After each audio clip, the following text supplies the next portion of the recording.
Insurance isn't one size fits all. That's why drivers have trusted Progressive's Name Your Price tool for years. Just tell Progressive what you want to pay, and they'll show you coverage options that fit your budget.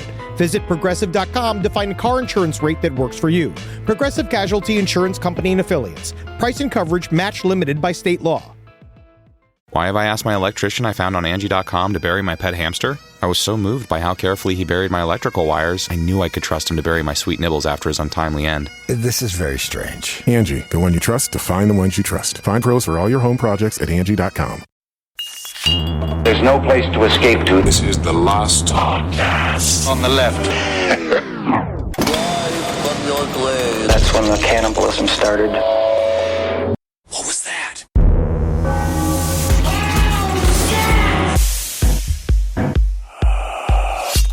Are you guys on, what's it called, Twatch? Yo, Threads. Yeah, Twatch. No. I haven't decided if I'm going to do it, but I don't think I will. In an interesting synchronicity, Threads, which debuted today. Threads debuted today. Of course, it's the whole Instagram thing. Threads is also the name of a movie in which nuclear bombs destroy England. And it's about the consequences of nuclear warfare. And that is actually just as destructive as social media. Synchronicity. It really is. And let's hope that's the farthest it goes. Well, I don't think so. Yeah, Threads. That's a good synchronicity. You know what's also strange? 3 days ago, July 3rd, 1947, is the anniversary of the Roswell incident. Oh. Well, how is that a synchronicity with the Manhattan Project? I'm just saying, we're going to get into it. You'll see. We're gonna get into But it. I want to talk about the real problem of the Manhattan Project. Okay. We've been talking a lot about sloughing. People have been really upset about us besmirching the good name and the good works the United States of America did during World War II, and then we kind of ruined it with dropping a bunch of atomic bombs. Yeah. Right? Well, I got a bunch of DMs being like, good sloughing talk. It was. Welcome to Sloughy Talk. Talk amongst yourselves. Why don't you melt amongst yourselves? Oh, no. But I realized one of the real true demons of the Manhattan Project is that there was, and this is true, one of the offshoots of the research within the Manhattan Project was the creation of glitter. Gary Glitter. His namesake. Glitter was created as a way to hold the plutonium, or it was an idea that we could help stabilize plutonium inside of the bomb. Yeah. But instead they just liked how it looked and they sprinkled it on a bunch of shit. Well, I mean, how much nicer would Nagasaki and Hiroshima looked with a little bit of glitter? You see, atomic bomb. We got to glam it up. Glam it up. Atomic bomb. Also, now it's Skinny Boy, and it is non-binary individual. Interesting. And this is really what the LGBTQ community is looking for, is more representation within giant destructive bombs. Yep, sorry guys, Halliburton's not gay anymore. It's no longer Pride Month. Okay, everyone, welcome to Last Podcast on the Left. Ben hanging out with Henry and Marcus. Holy hell, what a slog it's been. Slog? It's not been a slog. He doesn't understand its history, its flights and fancy. You guys are the ones who are always like, I'm so tired. And I'm like, well, don't do all the work then. Unbelievable. Come on. Okay, everyone. Unbelievable. We are on. So we just said 2 months of work. And 2 months of work. Of just, and that's months. just of the show. Yeah. That's just with yelling and 2 talking on the show. months. 2 months. 2 months? Okay. Manhattan Project, Part 6. And is this the final one, or is this going to be a Nightmare on Elm Street? Are we going... This is called The Project Takes Manhattan. Okay, great. This is Friday the 13th, perhaps. So when we last left our story, Japan had surrendered to the United States, much to the relief of at least those in Japan who were slowly starving to death. Yeah. However, there were some ultranationalist fanatics in the military who didn't actually believe that the emperor would ever surrender, much like the soldiers who spent years, and in some cases decades, fighting private wars against nobody in particular. Wait a second. Are you talking about me? There you go. It is interesting because you can kind of see where Supernova in the East talks a lot about the kind of the buildup of this really intense war fever inside of Japan and the adherence to the emperor and the belief of his sort of deity-like status. You could see, though, how events like this that took place could shows kind of some proof that the Japanese were, on some levels, not quote unquote ready to surrender ever. They never would be. And that's kind of like why they got their really intense reputation. Yeah. There's people still fighting the war today. Which ones? Well, you would have to go there and ask them what's going on. I think now mostly they're into Coca-Cola products. Yeah. I've seen that giant robots. They love their mecha. Ramuni is a very tasty soda. Okay. Yeah, it's got a little ball in it. Isn't that something? Do you like it better than Iron Brew? Absolutely not. Okay. There's nothing I love more than Iron Brew, except for the possibility of Lemon Lime Solo, which I think may have been a fever dream because nobody seems to know what the fuck I'm talking about. I had a can of it in a fucking airport in Australia, and I've never heard of it again. It's incredible, and yet gone forever. You just went to the same universe where David Grush went to pull out those objects from the other. That's the other Marcus. Oh, had that lemon lime soda. Wow, he's loving life.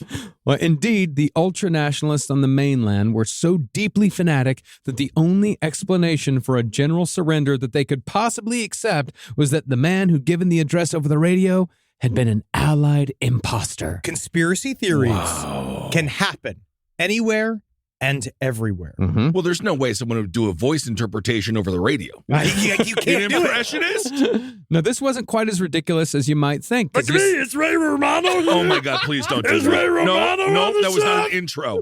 Yeah, it's me, Johnny Carson. That's not even close. Johnny Carson. Johnny- like a glove. Don't even know what that is. Put that in a basket. It's an amalgamation of all of your past trauma. Well, imitation wasn't really an issue because the radio address given by Emperor Hirohito was the first time that the Japanese population had ever heard his voice. No It's kid. me, not Ray Romano. Emperor Hirohito to say, time for everybody to go to sleep. Sleepy time. Wait, is that the emperor? That's the guy who we think is a god?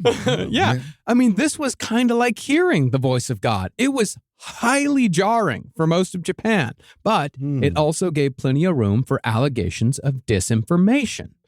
Furthermore, most of Japan had no idea of the full extent of what had happened in Hiroshima and Nagasaki. No one did. No one did. So the idea that there was a super weapon laying in wait to raise the rest of their country, this was not on the forefront of most people's minds. I mean, it also makes sense because at the end of the emperor's address, he was like, "And don't forget your tactical bath. You're going to want to buy a tactical bath. And for the patriots out there, we've got Patriot popcorn. And yeah, don't worry, we've separated the caramel from the cheddar. And oh my God, the plain popcorn. We call that the Jewish popcorn. Very interesting. Totally separated as well. I actually, once he got into merch, Yeah. I did not know It that was impressive. Hirohito was going to move so much. T-shirts, water bottles, Cut corn. Cut corn. corn. Cut corn. See, that's good. That's why you got to write for InfoWars. Yeah, somebody does. Well, as a result, because there are many people in the military who did not believe that Emperor Hirohito would ever surrender, 32 young Japanese officers stormed the emperor's palace in Tokyo, claiming that the man on the radio couldn't have been the real Hirohito because Hirohito would never surrender. In their zeal, these officers killed a commanding general and set fire to the home of the prime minister before filling it with bullets from a machine gun. Everybody kill this house. Yeah. And one of the strangest things is one of the guys that stormed the building there, he actually played Jimmy Pesto on Bob's Burgers. Bob's Burgers. Bob's Burgers. Good What was the Lord. point of that Bob's Burgers He's making reference? a January 6th reference Oh. and The him guy who played attacking Jimmy the Pesto house. stormed the And they- I think Yes. I know him best as the herky jerky. The man. herky jerky man. Yeah. Oh, yeah. That's even weirder. I can't even- the audience He can't should've see, done that but- when he stormed the I'm doing Capitol. it. Well, by the entertainment for everyone. That's right. Well, by the end of this highly misguided misadventure, 6 Japanese guards were dead and all 32 insurgents had been killed. The overreaction to the surrender, however, wasn't yet at an end. Around the same time as the attack on the emperor's palace, a group of ultra-nationalists who were part of a secret society called the Black Dragon Society. That's cool. Yeah. Yeah. They also made 2 unsuccessful attempts at assassinating the prime minister. Well, they were kind of like, weren't they sort of a Japan supremacy group? Like, isn't it in that in that Oh, yeah. world? Yeah, where it's because they had a massive that's how we got to here. Yeah. Is that they identified with the nationalist streak of the Nazi Party. Yeah, well, it's ultra nationalist. There's a reason why they put the ultra at the beginning of nationalist, because this is far beyond anything that you might see. I thought it just left your engine cleaner. Well, absolutely, and it could. I've also been drinking a lot of Michelob Ultra. See, that's keeping his engine clean. I haven't heard a rumble from his engine in quite a period of, honestly, his farts are completely silent. And I want to thank Michelob Ultra for that. Thank you very much. Well, the next day after that double assassination attempt, 10 young men calling themselves the Sonjo Gigun seized a hill within sight of the American embassy. And they then killed themselves by setting 5 grenades off simultaneously. Excuse me, Emperor Hirohito, I just got to let you know, I know you're in the middle of very long breakfast. But a couple of guys that we didn't really care about just ruined a hill. Yeah, that's kind of, what's the point of this? Well, now they're starting to change a little bit. Now they're starting to accept that Hirohito has indeed surrendered. So now the shame is setting in on the Japanese military. So they're blowing themselves up on hills now. Yes. Okay. When General Douglas MacArthur arrived in Japan with a corncob pipe hanging from his lips, 32 members of various ultranationalist secret societies disemboweled themselves in the act of harikiri. Well, geez, a simple hello would have That's done. fucking sweet. He's been like, they love me. He just shows up, the guts just shooting out of him like it's a fucking New Year's Eve party favor. And he's like, yeah, wow, gut busted. But, like, seriously, Pamela, can you tell me, is it me? People keep on committing suicide as soon as they see me. Is it me? Yeah, I think it's you and the entire U.S. military-industrial complex behind you. It's still a little baby, though. It is. Well, there was great meaning to General Douglas MacArthur setting foot on Japanese soil. This was the first time in Japan's 1,200-year history that an invading force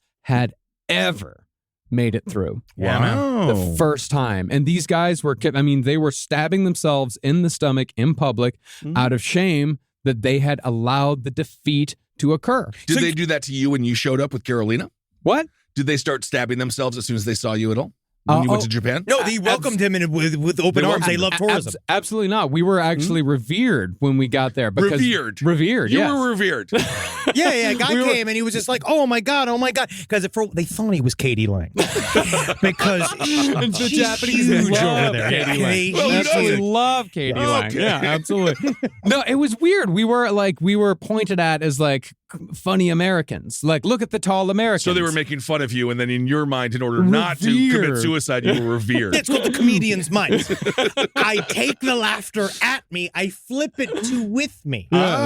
Revered. Okay. But while the mood around Japan was grim to say the least, Sounds like it. cities and towns across America erupted in celebration on the day that victory was declared over Japan, known thenceforth as VJ Day. Yeah, man, that's when everyone was Charlestoning. Everybody had a balloon, and then obviously they had to pop it because, again, air is for the soldiers. That's true. That's true. They were out there. Whoo, man, that party. So much white casserole. In New York City, 2 million people huddled into Times Square. Wow. One veteran described the celebration as 10 New Year's Eves all rolled into one. You wouldn't even believe it. It was just, I couldn't even. Well, honestly, the way that the war aged the people, it kind of was. It was. Yeah. Oh, yeah. By the next morning, the sidewalks in the garment district were 5 inches deep with scraps of fabric that had been thrown as an impromptu ticker tape celebration. You can't say we don't know how to party. Here's some fabric.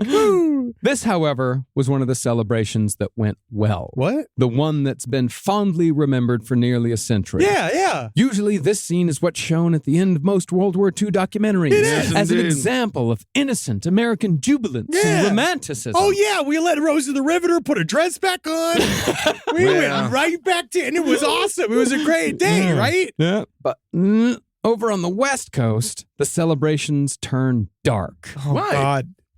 In San Francisco, VJ Day celebrations quickly devolved into a 72-hour riot, the deadliest in the city's history. As it never stopped her. I guess it's still going today. For 3 days straight, a riot crew made up of 90% soldiers and sailors held the city hostage. And by the end of it, 1,000 people were injured, at least 6, but probably dozens of women had been raped, and an even 100 were dead. They should not have booked Limp Bizkit for that. I feel like, exactly. They needed water. They needed porta potties. Yeah. So this was like the one good day we had. No, it was like before everything. What are you talking about? The one good day we had. I mean, in terms of after World War II, as far as a nation, and they ruined it. Yeah. It's just San Francisco ruined it with the 3 days of mayhem. Well, why did they riot? Yeah, I don't actually get it. That's how we party. Yeah, I mean, why do people riot after fucking Super Bowl victories? Well, because it's very rare riot when the fucking Packers make it to the Super Bowl, and if they do win, no, actually in Wisconsin,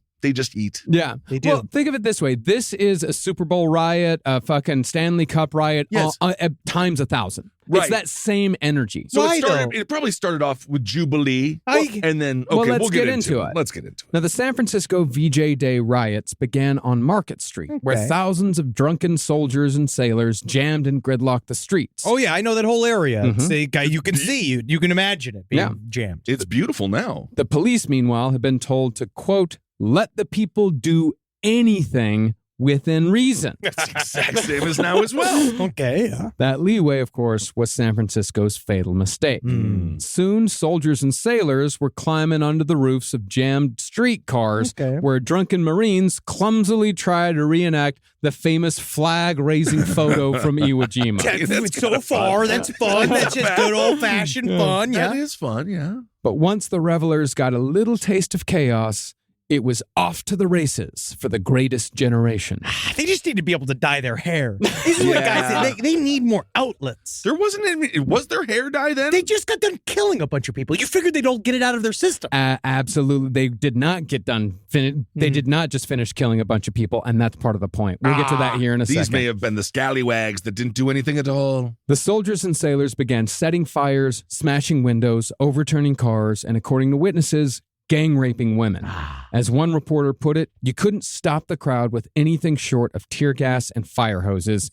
And yet, the city of San Francisco did little to stop the mayhem. Yeah, they could have tried the tear gas and the fire hoses. Once the gang rape starts, I feel like then we can move on to other methods of stopping the crowd. Well, I just don't think that we're even celebrating the victory anymore. Well, no. I mean, and that's true when it comes to the Super Bowl. After 2 hours post Super Bowl, they forgot why they're partying. Oh yeah, now the idea is that it's some expression of a group rage that has been embedded within a community, and then they are unleashing it for some reason. Well, I mean, this is not. I'm talking about Super Bowl, what Philly does every year, no matter what happens. Yeah, they're upset. No, this isn't a rage thing. This is a little more complicated than that.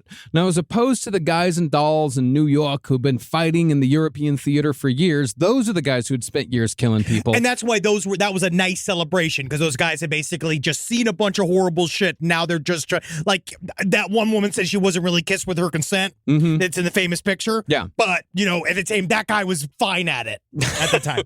The majority of the soldiers and sailors rioting in San Francisco had never seen combat.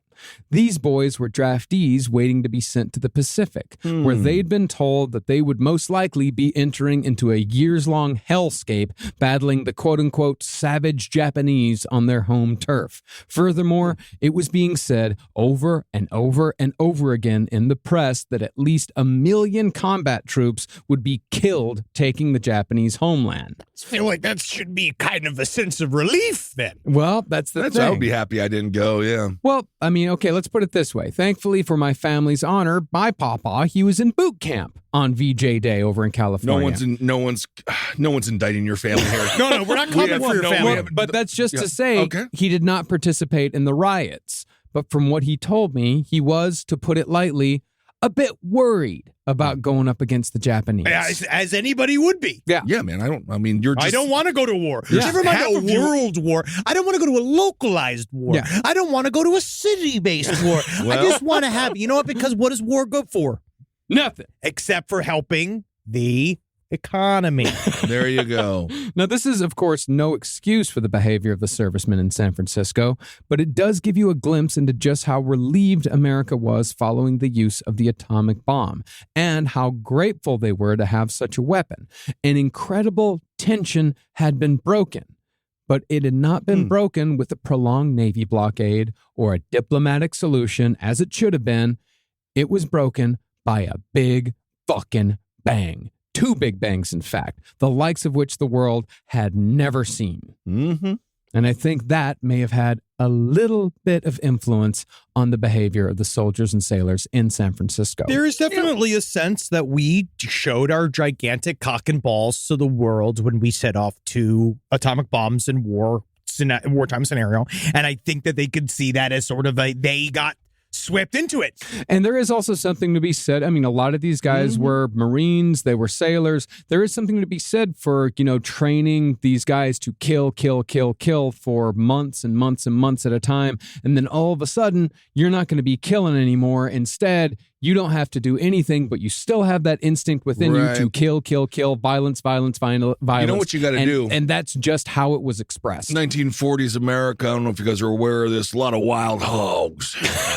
You got to take these folks down to Texas and get them on the wild hogs. Oh, I agree. You got to have them killing all them hogs. Have them fight the hogs. Ben, I'm sorry, I got to drop a little bit of Texas knowledge on you. The wild hogs did not come until much later. Yeah. The wild hog problem didn't really come until the 90s when actual pigs started getting turned out into the population. They started breeding with boars, and then just shit got out of hand. So wild hogs were nowhere near as pervasive back in the 40s. Idiot. Well, who knows? Either way, what I'm saying is they should have directed their anger towards something that deserved it. I do feel like when you keep saying wild hogs coming to Texas, it does sound like a big fat man version of the Hawaiian Tropic Girls.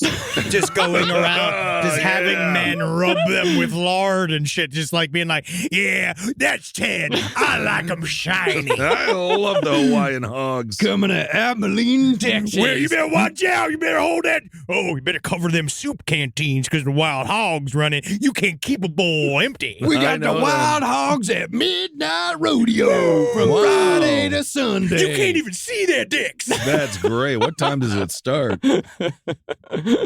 Now, once the rioters in San Francisco got all tuckered out on the first day, the violence died down. That's when Nora Jones was doing her set. Oh, very fantastic. I saw her at Willie Nelson's 90th birthday party, and she did a fantastic song with Chris Christopherson. Really great. Do you remember which song? They sang the same one twice. Chris doesn't really know how to sing anymore, but he is indeed the greatest generation. He was after the greatest generation. Wasn't he the greatest gen? He was Vietnam. He's Vietnam. Yeah. Okay. Top Navy brass, however, even after the first day of rioting, they did not cancel leave. They did not admonish their men. Instead, they politely requested that the sailors and soldiers return to their ships. Guys, come back. Guys. They basically gave them a guys. Yeah, guys. Come on, guys. Let's go 69 back in the vessel. Come on, guys. The guys didn't, of course. No, they didn't. I toured one of those fucking submarines on the wharf there in San Francisco. I don't know how any of them aren't gay. That's where my father... Because there was no room. I would be so fucking scared on that thing. I feel like the one thing that keeps you truly from being gay on a submarine is the smell. I think that's who cares at this point? I just feel like everybody, the food is bad enough. The idea of a submariner's dick going in and out of your mouth, I feel like on some level is unpleasant. And the dried cum. The dried cum. Oh, it's definitely flaking still everywhere. cum everywhere. People are jerking Never off their mind young just boys. That's the true. psoriasis, just in general. But according to my father, he said they didn't get gay until they surfaced. Well, interesting. You want to do it for show. Rise from your grave. This podcast is brought to you by Squarespace. Squarespace is an all-in-one website platform that helps you stand out online. Yes, that's right. You don't have to smash your face with a hammer. You can just start a business. It's got everything you need on Squarespace, from securing your domain to building a professional site and showcasing your work all in one place. Let's say you want to show everybody how you can carve your ribs out of your lower abdomen so that you look more like a Ken doll. That's amazing. You can bring your vision to life with AI-powered design or curated templates, plus flexible editing tools that helps you create something that truly reflects your style, especially if you are somebody that is trying to corrupt the young men of America. That's what Squarespace is really going to help you. Squarespace makes it easy. It makes it easy for you to put all that together, and you just go to Squarespace and do it all. Thanks, Braden. Head to squarespace.com/left for a free trial. And when you're ready to launch, use offer code LEFT to save 10% off your first purchase of a website or domain.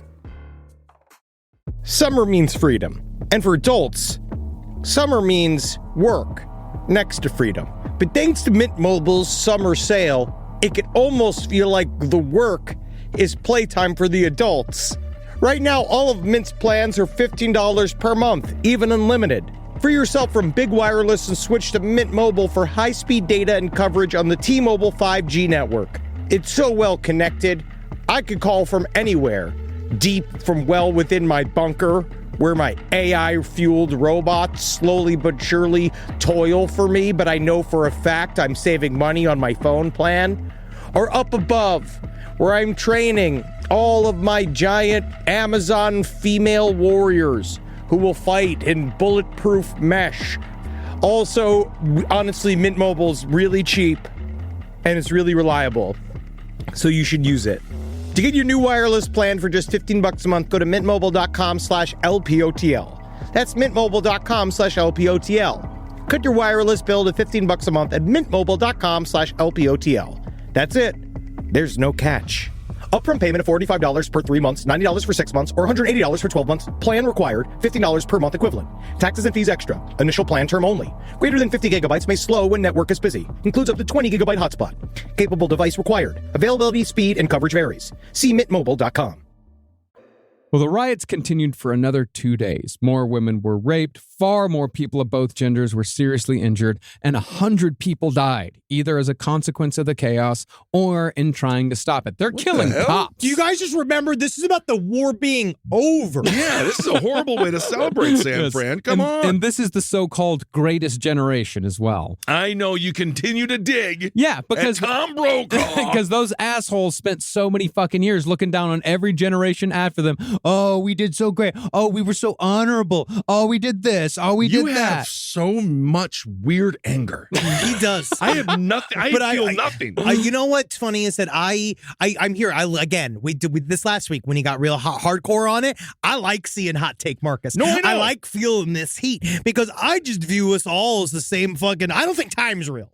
You know, and that's my main issue is that we're even talking about this. I don't think any of this even technically happened. I think this was in another Earth, and we're actually diverted into another timeline somewhere around 1947, and it doesn't even matter looking back on these people. Yeah, that's a good way to handle the past by just pretending it never happened. I just kind of just coast on that. And you're misunderstanding my anger. It's actually less about the condescension. It's bitterness. It's not bitterness, not at all. It's about historical accuracy. It's about actually looking at the history of America with open eyes and actually seeing what actually happened in this country throughout its fucking entirety without sucking the dicks of anybody that don't deserve their dicks to be sucked. I will say, in terms of a Satanist point of view, it was good that the greatest generation did these horrible things to make us on top. That is kind of the idea, right? We can thank them for our lovely Apple computer. We can thank them. I don't know if we for can these, thank the look at people my for shoe the... culture. You can Wow, thank them for those these shoes I don't are know why you're really taking your green. clothes Yeah, off. I mean, like we can They're really. green shoes. Not the people in San Francisco. We'll exclude them. We'll do a carve out. We're going to do a greatest generation carve out. If you're in San Francisco at this time, you're not part of it. And You're you're on dead. the bad list. You're dead. Because I do believe there's one left. There's one greater generation person left. There's one World War. I think there's more than one World War II. I don't know. No, there's one that they can talk to. okay, One guy who doesn't just go bashi. Yes. Yeah, there's one guy who's so like, but you don't want to really hear what he has to say. No, for the most part, we know that they're still alive, but from the other side, because they're still getting arrested for war crimes. But in the end, no one was charged with murder in the San Francisco riots. No one was really charged with anything of consequence. At worst, they were thrown in the drunk tank. And as a result, the deadly riot quietly slipped into the dustbin of history in favor of a feel-good picture of a handsome sailor kissing a pretty gal amidst a moment of jubilation. I really thought we were going to have one pleasant moment. It does seem like in this show. I mean, the one But in New we York didn't. was nice because then you go down to McSorley's. You have your what is it? Just white or is it white or red? McSorley's is extremely overrated. Yeah. No, That's but my it hot wasn't- take. no, you want to talk I about know. my true Oh hot my take? God. That's my hot take. Yeah, and I'm going to say that moment in New York, I did give you that. That Thank you. was a nice moment. Sweet. See? Hot dogs, get your hot dogs here. Like I Everyone's was there. happy. Yeah. Yeah. Now, while America was celebrating the end of a 4-year war, rightfully so, for those who didn't behave like those in San Francisco, there were plenty of good ones That's good. out there in America. See? The horrors of Hiroshima and now Nagasaki. Oh, God, right back. Right fucking back. But you know, the strangest thing is, as soon as they dropped the bomb, they played this clip from a guy named Urkel. And it was like, and it just He said, did I do that? Yeah. Yeah. Those horrors were getting exponentially worse. Hundreds of crows filled the sky. Good Lord. Jesus fucking It hell. became Halloween Town. I didn't know know. Jack Skellington was there. Hundreds of crows. Man, I do love a good crow. They're so smart. They give you treats if you feed them. Yeah, well, do. guess what, man? They weren't getting any treats in fucking Hiroshima. No. Hundreds of crows filled the skies above both cities, occasionally landing to pick the flesh. Sorry. No, we have to get through it. No, We have to get through it's this. real. This is real. This is absolutely real. This is real. So from the streets of San Francisco, Yeah. be sure to bring Yeah, I got my rice-a-roni bring on a one flower side. in your hair and maybe a shank. Yeah. Let's try one more time. And now here we go. Crows eating human flesh. Hundreds of crows Yep. filled the skies above both cities, occasionally landing to pick the flesh from the radioactive dead. Oh, Lord, get the lead out or whatever. They fucking Yeah, have these some crows fun are of going to it. end up being radioactive. They were. Oh. And so, to prevent animals from treating their countrymen as carrion, and possibly just to do something, the survivors began to gather the corpses for mass cremations across both cities. Oil was poured on corpse piles that were described as mountainous, then set on fire. But because of the nature of the injuries sustained was so poorly understood, people inside the funeral pyre who had merely been unconscious came crawling out of the my pile God. when they found themselves set on fire. Hey, guys, I'm actually fine. You know I'm what? fine. Oh. Actually, I'll just stay. I seriously At might. this point, crows are eating the radiated dead? Yeah. Hey, just throw some kerosene. Yeah, add some kerosene, please. Please, just get it done with faster. Some actually had enough in them to run out. So there's these gigantic mountains of corpses, Just and there's on people fire. and there's people on fire running around them. It's incredible. I don't like this new Burning Man. You get it. Cancelable. I don't. That's what I'll say. Cancelable. Cancelable. Oh, no. In other parts of the city, the bodies were stacked in a manner so haphazard that identifying them became impossible. In one case, two men argued over an unrecognizably scorched body laying between their houses because both of them claimed that the corpse was that of their wife. Wow. Are we still This is- talking about San Francisco? Oh my God, this is like the worst version of that's the horrible. "Take My Wife, Please" thing I've ever heard. That of. is bad. That is bad. Yeah, that's, man. Oof. Others found only traces of family members, something as small as a ring, which became the only way to identify a blackened corpse, or in some cases, a pile of ashes. In another case, a woman identified the eyeless corpse of her mother by the gold tooth in her mouth, which had been left wide open by the scream she'd let loose as she died. But as far as the dead I'm went... surprised the gold didn't melt, truly. Yeah. Yes. Yeah. Well, she actually probably had been killed in the firestorm afterwards. Because See, Gotcha. you almost you let one thing kind of just lie there. Yeah, because- And he just said, actually, what The you were going to say was firestorm actually afterwards. much worse. It's actually a lot worse, yeah. Yeah. But as far as the dead went within the radius of the most extreme radioactive exposure, they were the lucky ones. Burn wounds on the most badly exposed stubbornly refused to heal and began to decay while the victim was still alive, attracting insects that usually waited until the victim had died. As one childhood memory went, a boy was attempting to take care of the burns on his mother's hands, legs, and back, in addition to a cracked skull. Like so many others, her burns wouldn't heal, but when the skin dried and peeled off, the boy saw why. His mother's flesh underneath her skin was infested with maggots that swarmed from underneath. Once the skin peeled off, though, flies soon joined the maggots. They covered the exposed wounds in such number that the child found himself in the endless task of gently picking them off one by one so as to cause the least amount of pain to his mother. Do you know that Tim Allen turned down the pilot of Turner and Hooch? Is that and right? Ted Poets Society. They were going to make that Thank like literally God. television shows. Yeah. And he turned that down to make fucking Home Improvement. Oh, well, he actually chose right with Home Improvement. And Turner and Hooch, underrated Tom Hanks classic. Yeah. Well, it's a dog. It's a cop. I mean, it's fantastic. And Yeah. of course, that's Hooch. But from what the boy later said, his mother never really complained about the pain or the obvious itch. The ultimate Itch. martyr move. Honestly, it does feel like what my mom would do. Be like, oh, don't worry about me. There's nothing wrong. Oh, yes, the bugs of the dead have been attracted to a living being, but don't even think about taking care of me. Yes, or you go live your life. Instead, all she would say was, I'd like to eat a peach over and over and over again. Do we have any peaches? One of the relatives did travel and she found a peach eventually. But this went on for a month before this woman finally died. Oh, mama.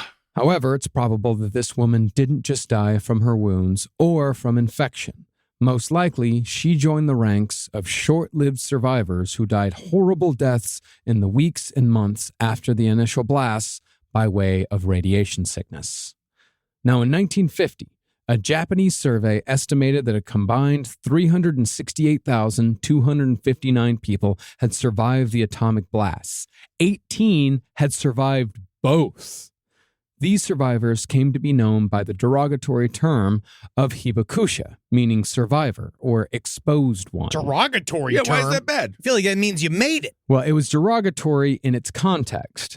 If one was a hibakusha, they would live as pariahs in Japanese society for the rest of their lives because many people in the rest of the country erroneously believed that radiation exposure and therefore radiation sickness could be contagious. Interesting. And lifelong. I did not know that. That's very, very interesting. These people were believed by some to be permanently radioactive, and as a result, they couldn't get jobs, and they were forbidden from marrying into certain families. In the Hiroshima in Their Own Words documentary, a guy talks about it, how, he would hide it from everybody. He would hide his scars.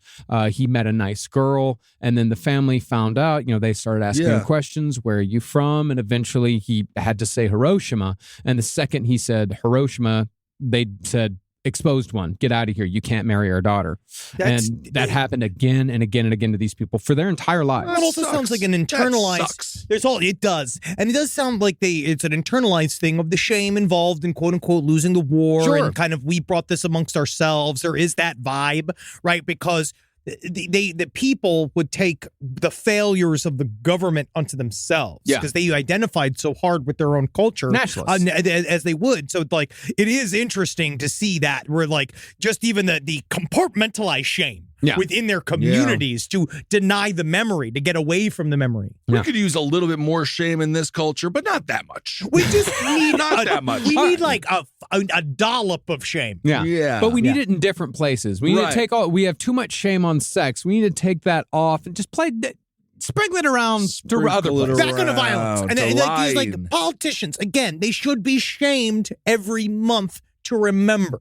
Each one should be paraded out in diapers, chained ankle to ankle, just so we can tell them, remember, this is your place. You're a bunch of little servants who are supposed to do what we tell you to do. You throw the rotten food at them. They should be scared of us. Yeah, we should rename congressmen Shit Kids. That would be incredible. Shit Kids. There we go. Also a great band. Shit absolutely, sure. Well, in addition to fearing the exposed ones for false reasons, there was the very real fact that any of these people could suddenly drop dead from all manner of cancers. And as we'll cover later, any of them could be taken off their jobs at a moment's notice to be studied by Americans who found the after effects of the nuclear bomb to be absolutely fascinating. Well, because you know what, we'll get into all the granular details there. It's thick. It's very they didn't get any complex. Superpowers. It seems like it was really bad. Nope, no Incredible Hulks here. No, or Ant-Man or a whole bunch of other stuff. Yeah. Now, as far as the dead went, recent estimates put the final death toll at a far higher number than what was touted by General Leslie Groves in the immediate aftermath of the bombings. It was estimated that 140,000 people were dead by the end of 1945, and within 5 years, 200,000 were dead. See, that bomb gives you extra for your buck. Oh, yeah. Yeah, more bang for your buck indeed. When it came to Hiroshima, 54% of their population had died as a result of the little boy bomb. Also, remember, the estimates are based off the concept that they thought that these bombs were just going to kill everybody clean. Yeah. And they were just Right. going to just show up. It was going to explode everybody. They were all going to burst into dust, and we wouldn't even have to clean anything up. We would just go and see this cleared land and be so happy that we did it. And we just have the number. We just say, like, that's it. Well, eventually we did develop that, though. It's called the neutron bomb. Wow. Nice. Man, ain't nothing we can't do. That's right, Johnny Neutron. In the days and weeks after the bombing, 71% of Hiroshima's population and 69% of Nice. Nagasaki. No, Henry. No. This is not that kind of No. 69. This is bad 69. 69% of Nagasaki and 71% of Hiroshima experienced to some degree what was first called atom bomb illness, but soon came to be known as radiation sickness.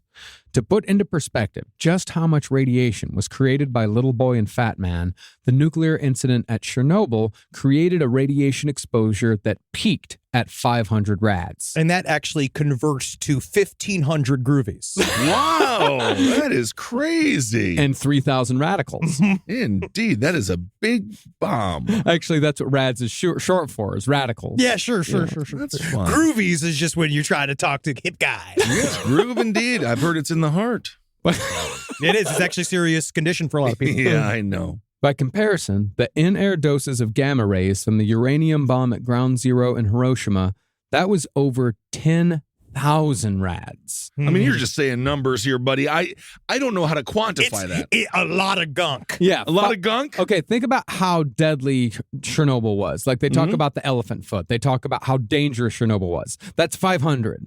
Okay. Hiroshima, that's 10,000. Yeah. It's a much larger big. number. It's a larger number. It's bigger. It's more groovies than the last one. Worst thing about having an elephant foot is it never forgets. Never does. Never forgets. But Always what, remembers the horrors of Chernobyl. but what would a foot need to forget?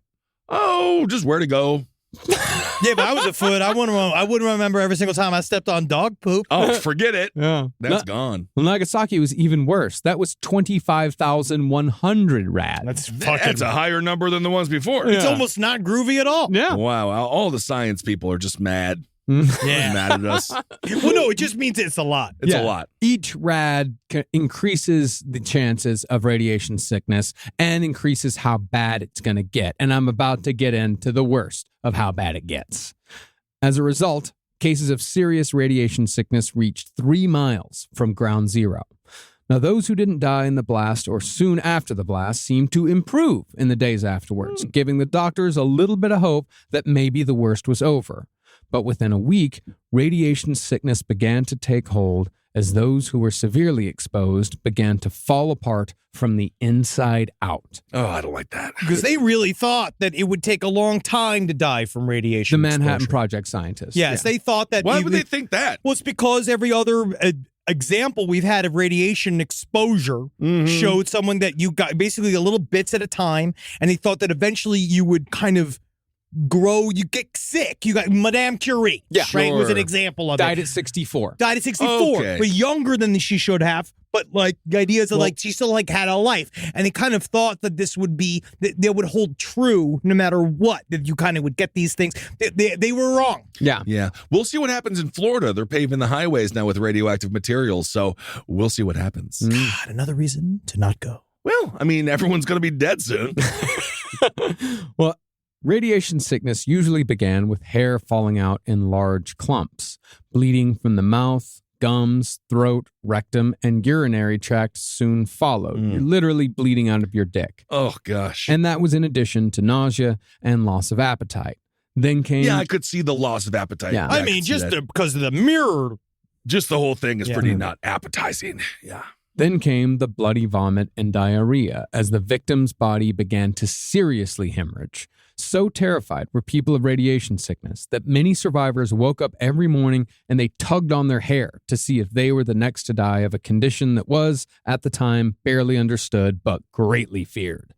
As we now know, radiation sickness affects the body by causing rapid cell division, but the radiation itself temporarily suppresses the action. It's delayed. And once that wears off, internal tissues and organs rapidly begin to collapse into an unrecognizable bloody mess. Yeah, it's like what the machine from The Fly does, but it does it like inside of your body over and over again. Mm-hmm. Yeah, you got to make sure no fly sneaks in there. No.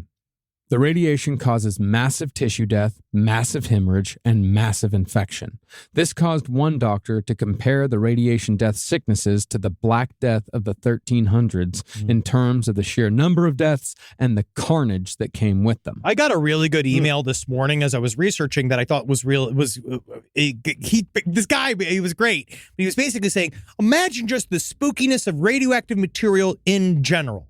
It is rocks that come from the earth that glow. They literally glow in dark. They look at it and they dissemble any sort of matter that is in a circle around it.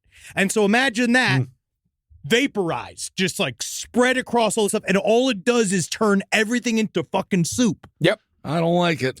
When autopsies were performed on victims in Nagasaki, doctors found upon opening the bodies that the internal veins had been torn to shreds. And as far as the organs went, they were so badly destroyed that they had begun to decay even before the victim had themselves died. Well, the organs died first. Okay. God. You don't want that. Quitting. You want to time it. Yeah, that's what happened. Yeah. It was millennials. The organs were made of millennials. Have you heard millennials have ruined the having an internal organs business? another casualty of millennial culture. We're the greatest generation. Well, as a result, when the bodies were cremated, they gave off a strange smell. Most assumed that it was because of the radiation.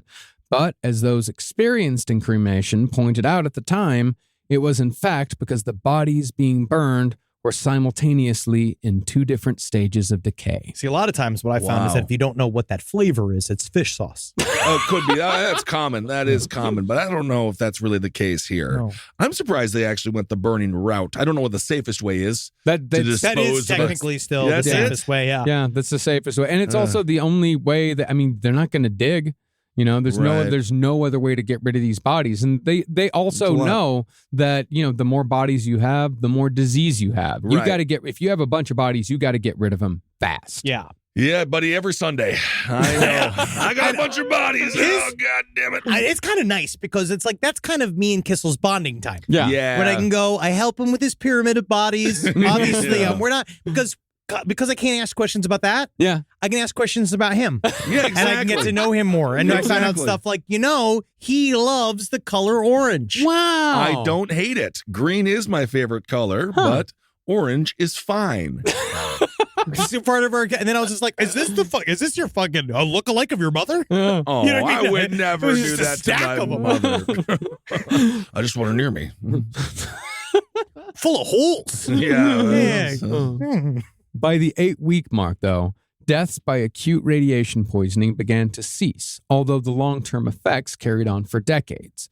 Leukemia cases began 2 years after and peaked at 8 years after.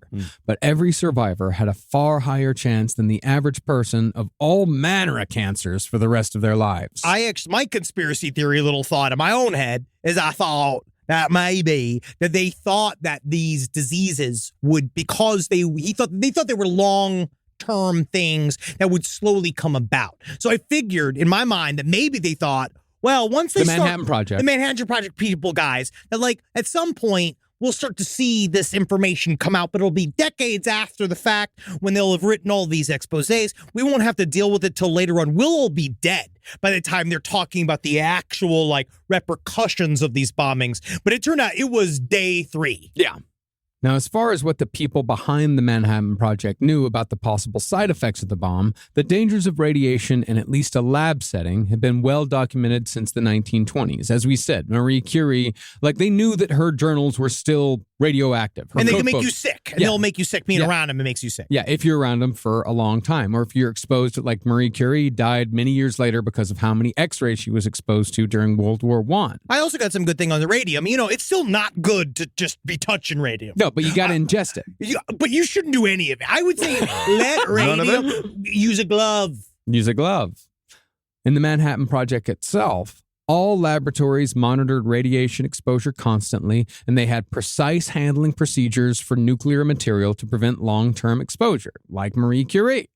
Nobody, however, had seen what acute radiation poisoning might do to a large population. Like, what if we turn it into a purified gas that just goes into you? Because also, radiation just goes through all of your cells. Like, it doesn't have to go, like, especially in that form, like, it's just everywhere, and it just zips right through your body back and forth as the wind blows it back and forth. Yeah, and that's the thing. The wind carries radiation everywhere. That's why after Chernobyl, there were so many cases of cancer in a vast, large huge radius. circle. Yeah, that's what the biggest danger of a nuclear meltdown actually is that it's not the immediate surrounding area. It's everywhere else. It's where the wind takes the radioactivity. You want to get some big fans, put them around, just have them facing out. Yeah, to the White House. Yeah. This guy, it's kind of crazy because Robert Oppenheimer, even he said after all of this, he made a little like when the bomb drops and all kind of, and there was like, obviously celebrating for a couple days, and then everyone's like, what did we just do? Robert Oppenheimer said that he thought that theoretically his statement that the radiation would have basically not have made it to the ground. Yeah. He thought that it would have dissipated before it got to everybody, and he was also wrong. Yes, he was. And I think that or purposefully lying. Yeah. Well, I think they called it fallout after the fact. It's false. Yeah. Well, the scientists of the Manhattan Project, I think they were certainly smart enough to speculate. The problem was that their scientists were so preoccupied with whether or not they could, they didn't stop to think that they should. Whoa! Yep. Nice. You can't handle the truth. Finds oh, hey. Oh, my God, Jeff Goldblum.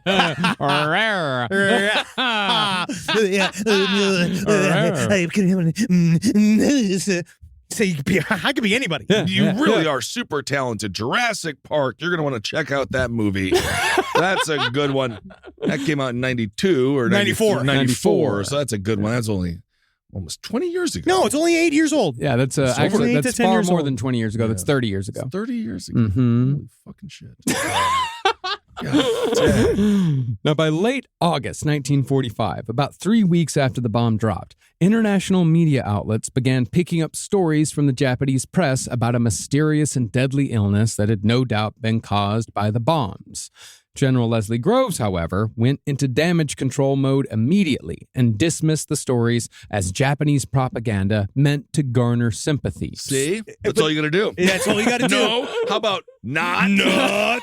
But General Leslie Groves, I think in many ways, it's also personal. Because Robert Oppenheimer also went in hard right afterwards to say, like, we're trying to kind of validate, figure these things out. I think General Leslie Groves, in many ways, yes, he was trying to save his ass, and he was trying to save, like, the view of the Manhattan Project to history. But I also think that there was a great sense of guilt from what I was reading about him. And denial. And they did not know that when you literally use the building blocks of the universe itself, that it might not be good. It might be a Pandora's box. Maybe they allowed themselves to be willfully ignorant on it. Because they had to know something was going to go wrong. Oh, yeah.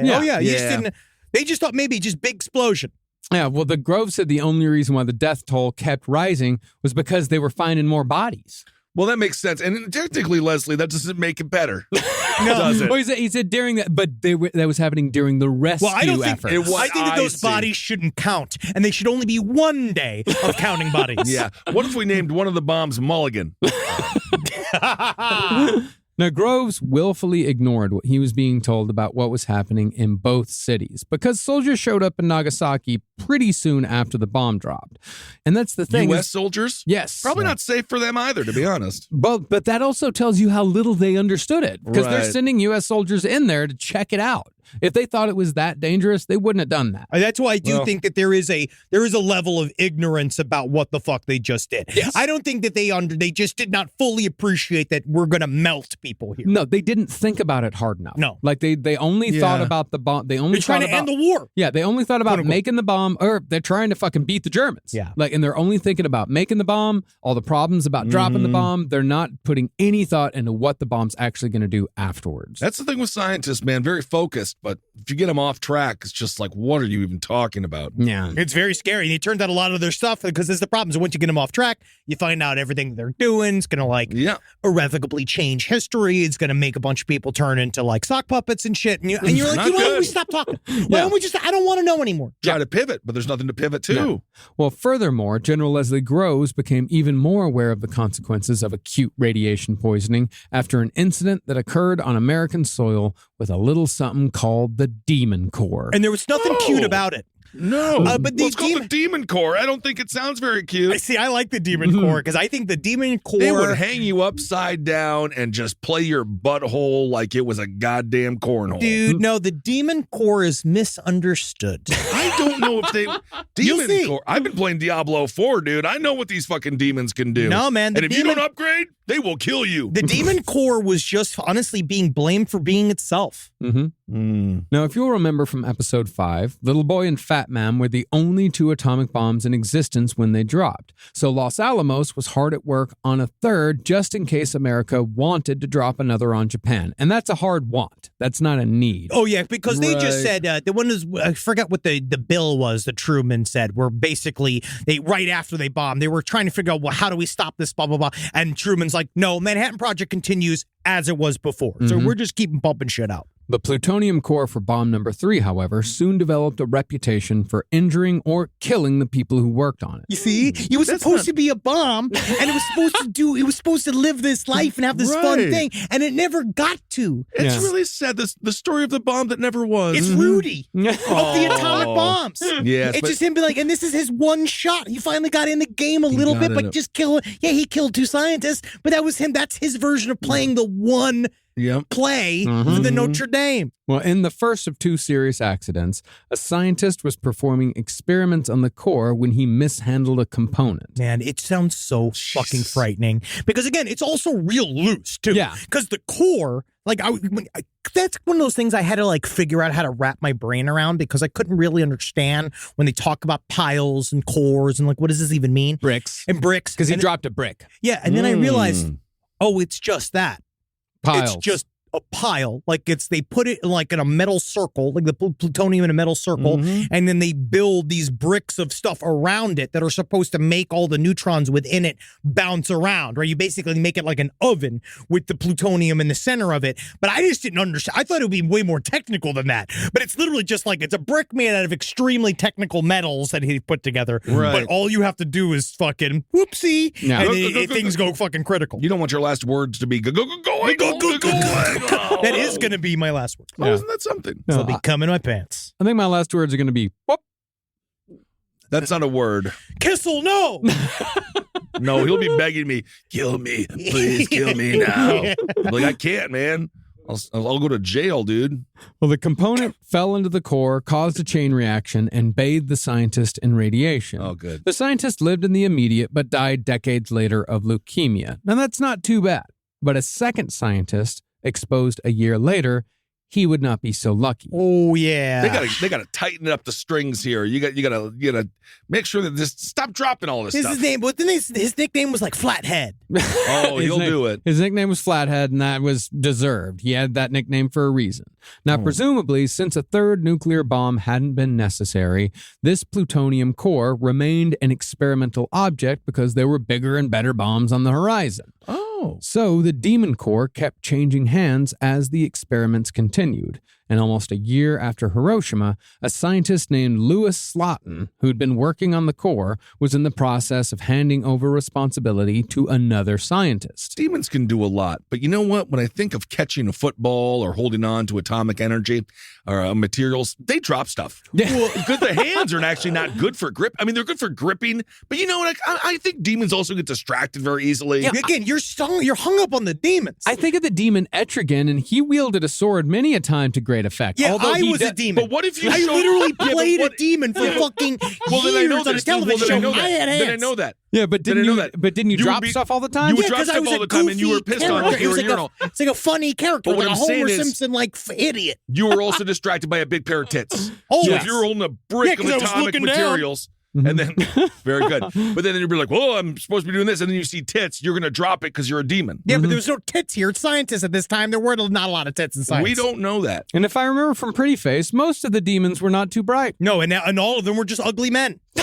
So, point proven, actually. Now, for the whole time Slotin had been performing experiments on the Demon Core, he'd arrogantly used a flathead screwdriver during a step that required absolute precision. This guy's a fucking asshole in his he's way. an asshole. Because what he did was, you remember in Tommy Boy when he gets mad at the woman because you find out blah blah blah the end of the movie where Don't spoil it. Well, she says that she doesn't keep a filing cabinet and she just does her own specific way.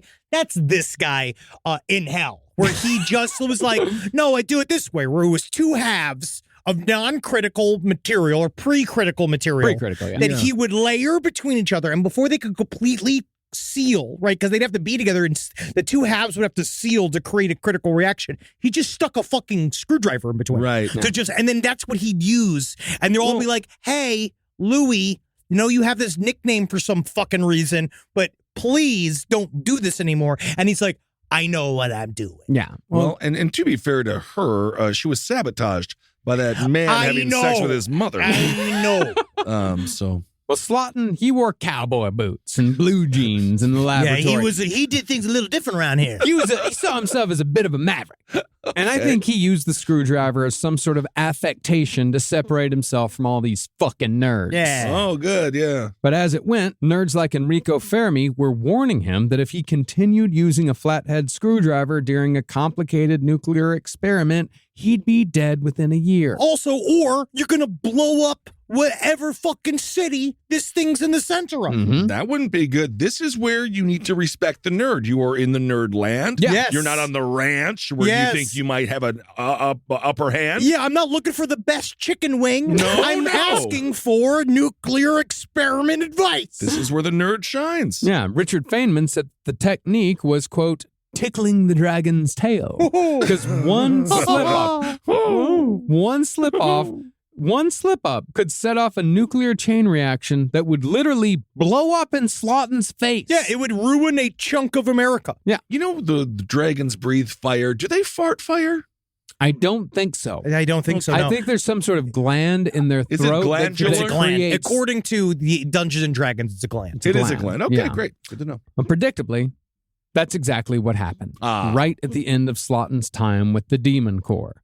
As he was showing his replacement how the experiment was done, Slaughton's screwdriver slipped a fraction of an inch, which set off the nuclear chain reaction that he'd been warned against for ever so long. Can you imagine that you do that? Because then the halves slap, it just starts glowing. Oh, like this man. thing just starts blowing up with blue light. Well, lunchtime, it turns out, you gotta go. Oh, it wasn't a slow. It was a it was a big flash. But then he had to knock it off the top. He literally had to use his bare hand to flip the fucking thing off the top of it. Yeah. It's kind of what they were creating in Happy Death Day 2.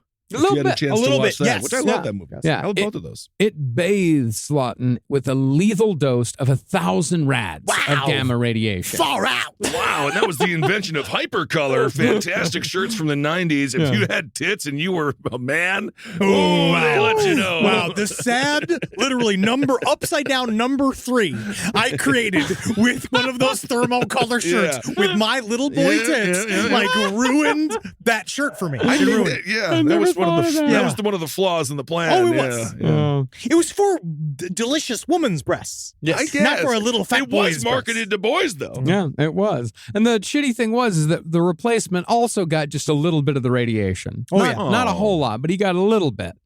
But Slaughton died 9 days later with his guts turned into a slurry of blood and decayed tissue, like so many in Hiroshima and Nagasaki. Well, they don't know. They said that at this time, this was the only real evidence they had of acute radiation poisoning. Yeah. So it wasn't until after the bombs had already been dropped when they were and then they're like, oh, wow. Oh, we didn't know it does this fucking shit. I mean, technically, he kind of donated his life to science. He didn't did. Yeah. Well, that's what he said. The comment, his last word, did the words in the laboratories, he did it. He's like, well, that's done. That's literally what he said at the end of it. Those are actually good last words. It was also scary, too, right? Because you don't feel anything at first. You know now you're dead. Oh, you're dead. But you don't know until days later, and it ain't pretty. I would try to jump on walls to see if I could stick.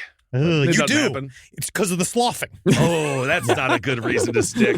Well, Leslie Groves, he knew the details of the Demon Corps incident because he was still in charge of the Manhattan Project. We still haven't said on the Demon Corps that even though it was told it couldn't be a bomb, it could still kill people. Yeah. Oh. And Leslie Groves was maintaining a year after the bombings that from what doctors told him, radiation sickness was a, quote, pleasant way to die. No. Well, compared to what, getting being Gaddafi, There's having a a company. gun shoved up your ass, so Yeah, I guess sure. it's nicer than that? The only thing I will say, it's like mostly more pleasant than is like, you ever been in a scenario when your head has been kind of like lodged in a sort of like a desert scenario, like kind of crevasse, like between two rocks, and then your butthole because maybe you have been gaped or you're on vacation. Sure, well, that's what you would do. Your wife, vacation. your wife says, "We're here at our favorite river spot. I peg you here." Yes. And we all know this is what happens. And then let's just say she left a bunch of honey in there, and the whole thing, and a bunch of ants all crawled up inside you, and then and they were living inside you, and then they were slowly but surely eating their way out from your esophagus, like out through your mouth. Stuff like it's definitely more pleasant than that.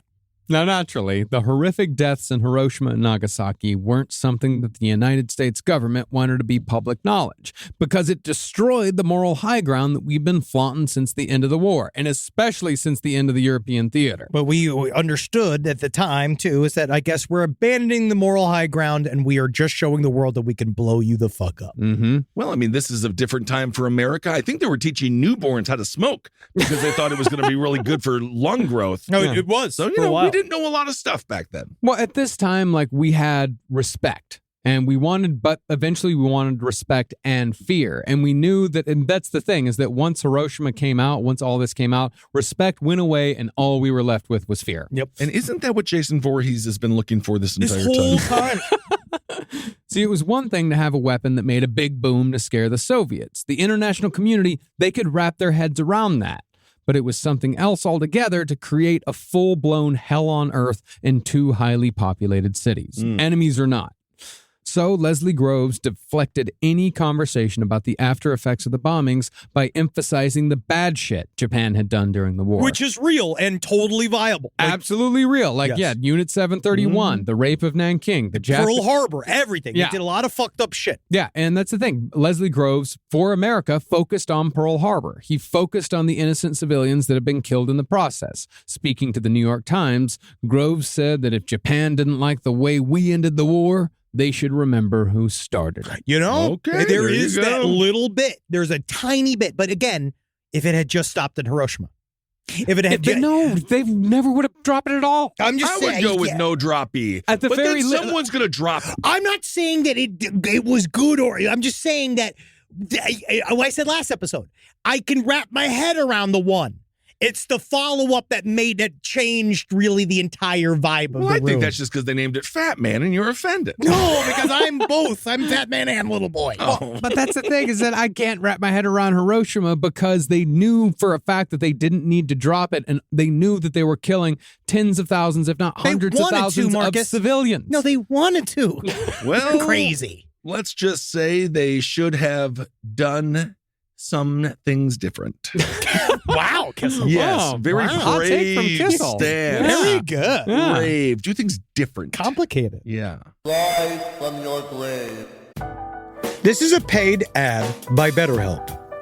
It's so important to remember with the busyness of the holidays, every holiday, Arbor Day, that day about the planet, President's Day. There's so many things to adapt to in this life, you know, and it doesn't follow a perfect plan. God, ruins the whole weekend.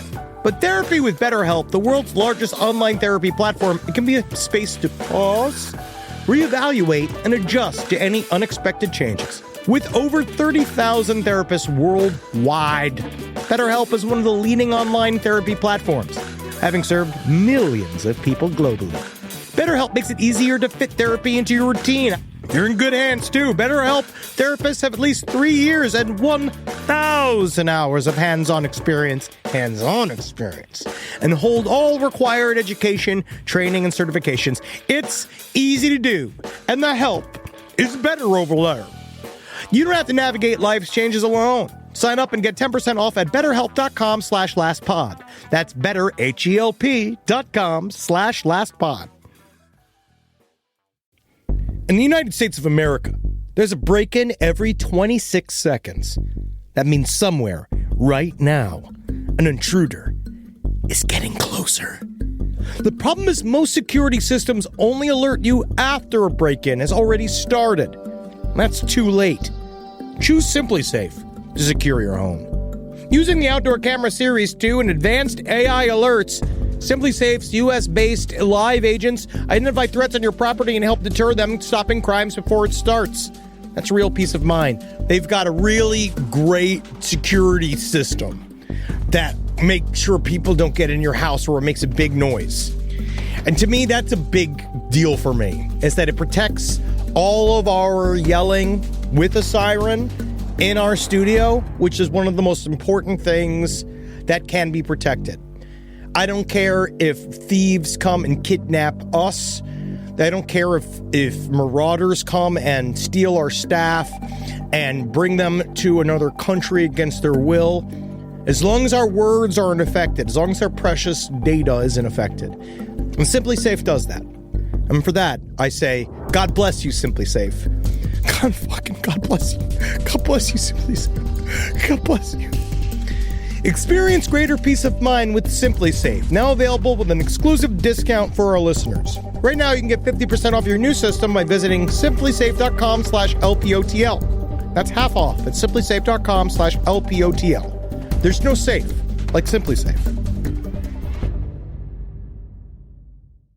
Now, the American government had put General Douglas MacArthur in charge of overseeing the American occupation of Japan, and MacArthur was given the directive that he could exercise his authority as he deemed proper to carry out his mission. Oh, that's good. You want to give generals just unbelievable amounts of power for them to do anything they want. Thankfully, MacArthur mostly ruled fairly and without cruelty. He actually instituted a lot of good things. He gave women the right to vote. He changed up their whole government. He kind of tried to make Japan like a mini America. But, I mean, the ultimate motive was to turn Japan into an American ally against the Soviets in the upcoming Cold War. And it worked. It definitely worked. There were some solid consequences. But no matter the motivation, MacArthur's men, for the most part, treated the Japanese with respect. They briefed them on Japanese courtesy, they briefed them on language, geography, culture. This became an actually successful hearts and minds mission, to the point where Japanese children became enamored by American troops who gave them candy. They taught them simple English words like hello and thank you and all that type shit. Yeah, it's like, when you get kidnapped and sometimes they're nice to you. Yeah, that's the idea. It's like, wow, today I'm not getting completely destroyed. So thanks for the Salisbury steak. That's called marriage. Yeah, that is. But even though many of these interactions with American troops were pleasant, the speed at which America was rebuilding Japan resulted in serious infractions that any culture would find distasteful. Oh, yeah, because now you're getting a taste of our true American ingenuity. Well, ingenuity, our stick-to-itiveness. Stick-to-itiveness. Not even stick-to-itiveness, I guess a little bit of our gumption. Yeah, we're gumption. Oh, gumption. Yeah.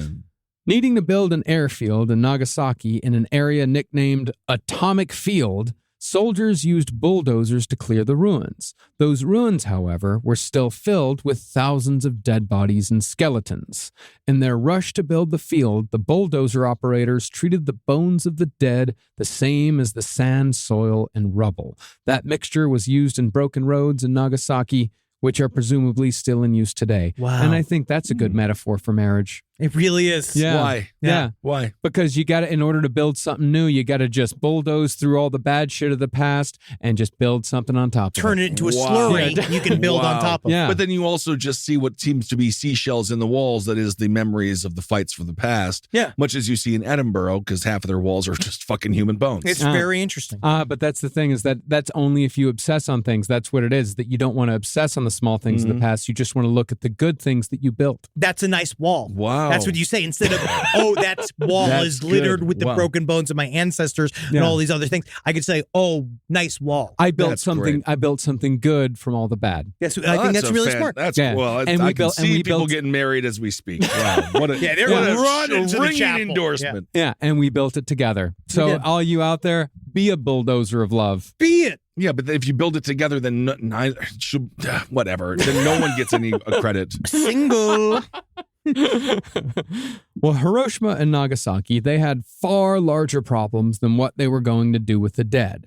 See, since so many kids had been taken out of the cities to avoid the fire bombings, mercifully missing the atomic bomb, thousands returned to the cities as so-called atomic bomb orphans, or Gimbaku Koji. These children, or Gimbaku Koji, I have no idea. I don't know. These children were left to fend for themselves, and many became desperate. In one case, a boy drank water from flower vases in cemeteries in order to survive. He would go on to form the Japanese version of The Cure. Oh, well, isn't that That's the most goth thing you can do. Isn't that nice? Others had to leave their pitiful shelters and cross former playgrounds that had since been used as mass cremation sites just to retrieve clean drinking water. And as a result, they walked on the ashes of human remains and bone fragments day after day in the playgrounds that they used to play in. It sounds symbolic, but it's not. No. It's very sad. But as it almost always goes in times of chaos and desperation, some took great advantage of these orphan children, and none were more cruel with their exploitation than the Japanese mafia, a.k.a. the Yakuza. Ooh, Oh, I've played them in video games before. Yeah. There's also a new sort of GTA-style game where you get to play the Yakuza. It's So I fun. wonder if they'll have this in there. I don't know if they will, using them taking advantage of the orphans of What atomic a weird power. side quest. Yeah. What a strange side mission. I don't like it. Yeah, the pedophilic sex slavery side quest. Yeah, it's far, far too realistic. Yeah, I don't like this. No, I'm good. I'm This good. is too easy. Yeah. Now, the Yakuza had been largely inactive during the war because so many of them had been conscripted into the Imperial Army. But once the war was over, the Yakuza quickly reformed and created a thriving black market. In addition, members of the Yakuza also found themselves in positions of power. See, in rebuilding the Japanese government following the war, General MacArthur attempted to weed out most of the ultra-nationalist Japanese citizens from civil service. This was the same thing that we did in Germany with a policy called denazification. But we did it on our side vaguely, but we also had the other side in Russia that were using active Nazis to prop up the governments in all of these places. And we did it too. We did do it. We brought in Nazis and we let them run the show half the time because... Well, with denazification, we tried to take all the Nazis out. We did try it at first, but then we found like, oh shit, everyone's a Nazi and nobody is here to run the government. No one knows how anything works. So they had no choice but to put the Nazis back in power if they wanted Germany to survive in any way whatsoever. See, that's the type of shit I actually find more reprehensible than a lot of some other shit, where it's like, that's one of those things where we did just kind of let them operate fucking for a while. There's only so many Germans there. No, Yeah. I know. Yeah, there's only so many Germans. You can take the Nazi. You can take the German. Wait, you can take the German Let out me of. see him. Let me see No, how you he can works take it the out. Nazi Let me out see of a German, but you can't take the German out of a Nazi. No, you can. Wow, again, you're just damning yourself. You're damning your entire family. Because a lot of Nazis left Germany and went to all did. sorts of places and were still Nazis. They did. Yeah, you could go anywhere and be a Nazi. Even Just an now, idea. even Just modern an America. idea. Oh, Yeah. I know. Please. Yeah. But you can't have like a 10-year-old boy running the police department in Dusseldorf. Oh, that's cool though. I mean, that's Come kind of on, adorable. Kid captain. Kid captain, all the guns are nothing but snickerdoodle bar. Candy's free and homework's illegal. Oh, I love this new kid captain. But just as it was in Germany, MacArthur soon found that after he removed these ultranationalists, there was nobody left to keep the peace because a lot of these ultranationalists had been, unsurprisingly, cops. As a consequence, there was little to... Yeah, look at the ultranationalists we have in America. Yep. A lot of cops. There are some cops in there, aren't there? I've seen some guys at the grocery store. As a consequence, there was little to no police presence in all of Japan. So the Yakuza filled the gap. Because really, this is a case of damned if you do, damned if you don't. Yes. In one case in the city of Kobe, the Yakuza put down an uprising of formerly enslaved Koreans at the request of the mayor. This, of course, put the mayor in debt to the Yakuza. But nobody in the occupational government had any real interest in getting mixed up with Japan's increasingly powerful criminal underbelly. Seems like the mayor got into some political issues there. I think he got in a little over his head. I think so too. I think that a lot of times, I feel like a mayor in post-atomic Japan was like pretty overwhelmed. Well, a lot of Japan, it's kind of like Escape from New York. You know, like there's just it's all chaos. And then, MacArthur comes in. It's just like, yep, anyone who's like super into Japan as, a superior nation. We don't want you anymore. We don't want you. You can't be in there. And now we have the Yakuza who's jumping in and they are just straight up saying like, "Oh, this is our time to make some money." Yeah, and the Yakuza are straight up evil. Yeah. And we're about to get into just how evil the Yakuza could be. It's an impossible request to Yes. be like, you're a Japanese citizen, hate your country. Not not hate your country. Just don't treat your country as if it is a god. Yeah, I Like, need don't- you to just be an American, but look like a Japanese person. Yeah, but then it's like the person that did that just dropped 2 huge bombs on you and is requesting that you no longer. It seems to be complex. I think it might be complex. It's far complex. You know what? I think very it's complex. Yeah, it's complex because Japan did, Yeah. after all, start the war. Well, on the negative side of the occupation, there was collaboration in both the sale of black market goods and heavy participation by the Americans in a massive sex slave trade that was created in the chaos of a ruined country that was still starving. By October of 1945, just a month after Japan's surrender, a group called the Recreation and Amusement Association had opened one of the largest brothels in the world using trafficked women posing as quasi-geishas, and American troops were regular customers. But when it came to exploitation, the Yakuza were most cruel with the children of Hiroshima and Nagasaki, who could disappear without anyone noticing or caring. Now, the orphan boys had relatively innocuous jobs. They would use shoe polish stalls as fronts to sell bootleg alcohol and heroin. Yeah, and if that was just the only thing that was happening, there'd be part of me that'd be like, "That's fun as hell." Like, you know what I mean? Well, that's Orphans selling alcohol and heroin, hanging out, flipping coins, being like, "Well, you looking for hooch, mister?" Like, that's fun. Just legalize it at that point. I think booze was probably a good thing. Well, it's not maybe that, needed. It's not that booze was illegal. It's wasn't? that booze wasn't really being manufactured in Got any you. specific way because all the factories were destroyed. There's probably like not the first thing they wanted to do with the factories. No. Yeah. They had to Yeah. get everything else back online. Right. Yeah. The girls, however, most between 8 and 11 years old, they were sold into sex slavery, either privately or in red light districts all over Japan. More often than not, after the girls were used up, to put it crudely, they would disappear, either killed or turned back out to the streets to starve. Man, this is a very scary time period. Yeah. Those orphans who weren't picked up by the Yakuza, however, starved to death by the thousands once winter came. Many died with stones in their mouths because presumably having something to suck upon was somewhat soothing. And the Yakuza had total control over the food deliveries, and they would decide who got what, and then they would like basically take all the rations, and then they would sequester them, and they would make people line up, and then you have to buy them from them, like At a highly increased price. Sure. Yeah. Now, the United States certainly had a vested interest in rebuilding Japan's economy and infrastructure because they desperately needed as many allies in Asia as they could get, especially since China was obviously on its way to full-blown communism by this point. But when it came to treating the radiation-related illnesses caused by the bomb dropped by the occupying forces, they opted instead for scientific research. Now, this is why people get upset with scientists and doctors, because this is one of those things, because they arrived here to try to, at first they thought that they were coming to help, but then it turns out they were just trying to watch them melt in a controlled situation. I mean, it's disgusting. We've been doing all those experiments on special needs people for a long time, and on the old orphans of an American streets. Honestly, experimentation being done on human beings. And I know I was made in a lab. I know but I didn't you were made ask, in the I didn't lab. ask to be this perfect. Yeah. No, I know. And Made that's actually, in a lab. it's kind of been a burden for me. And then I didn't ask to be geoengineered. You were kind of experimented on when it comes to heaps of pasta and how much can one family consume? Yeah. And guess what? It's a nice.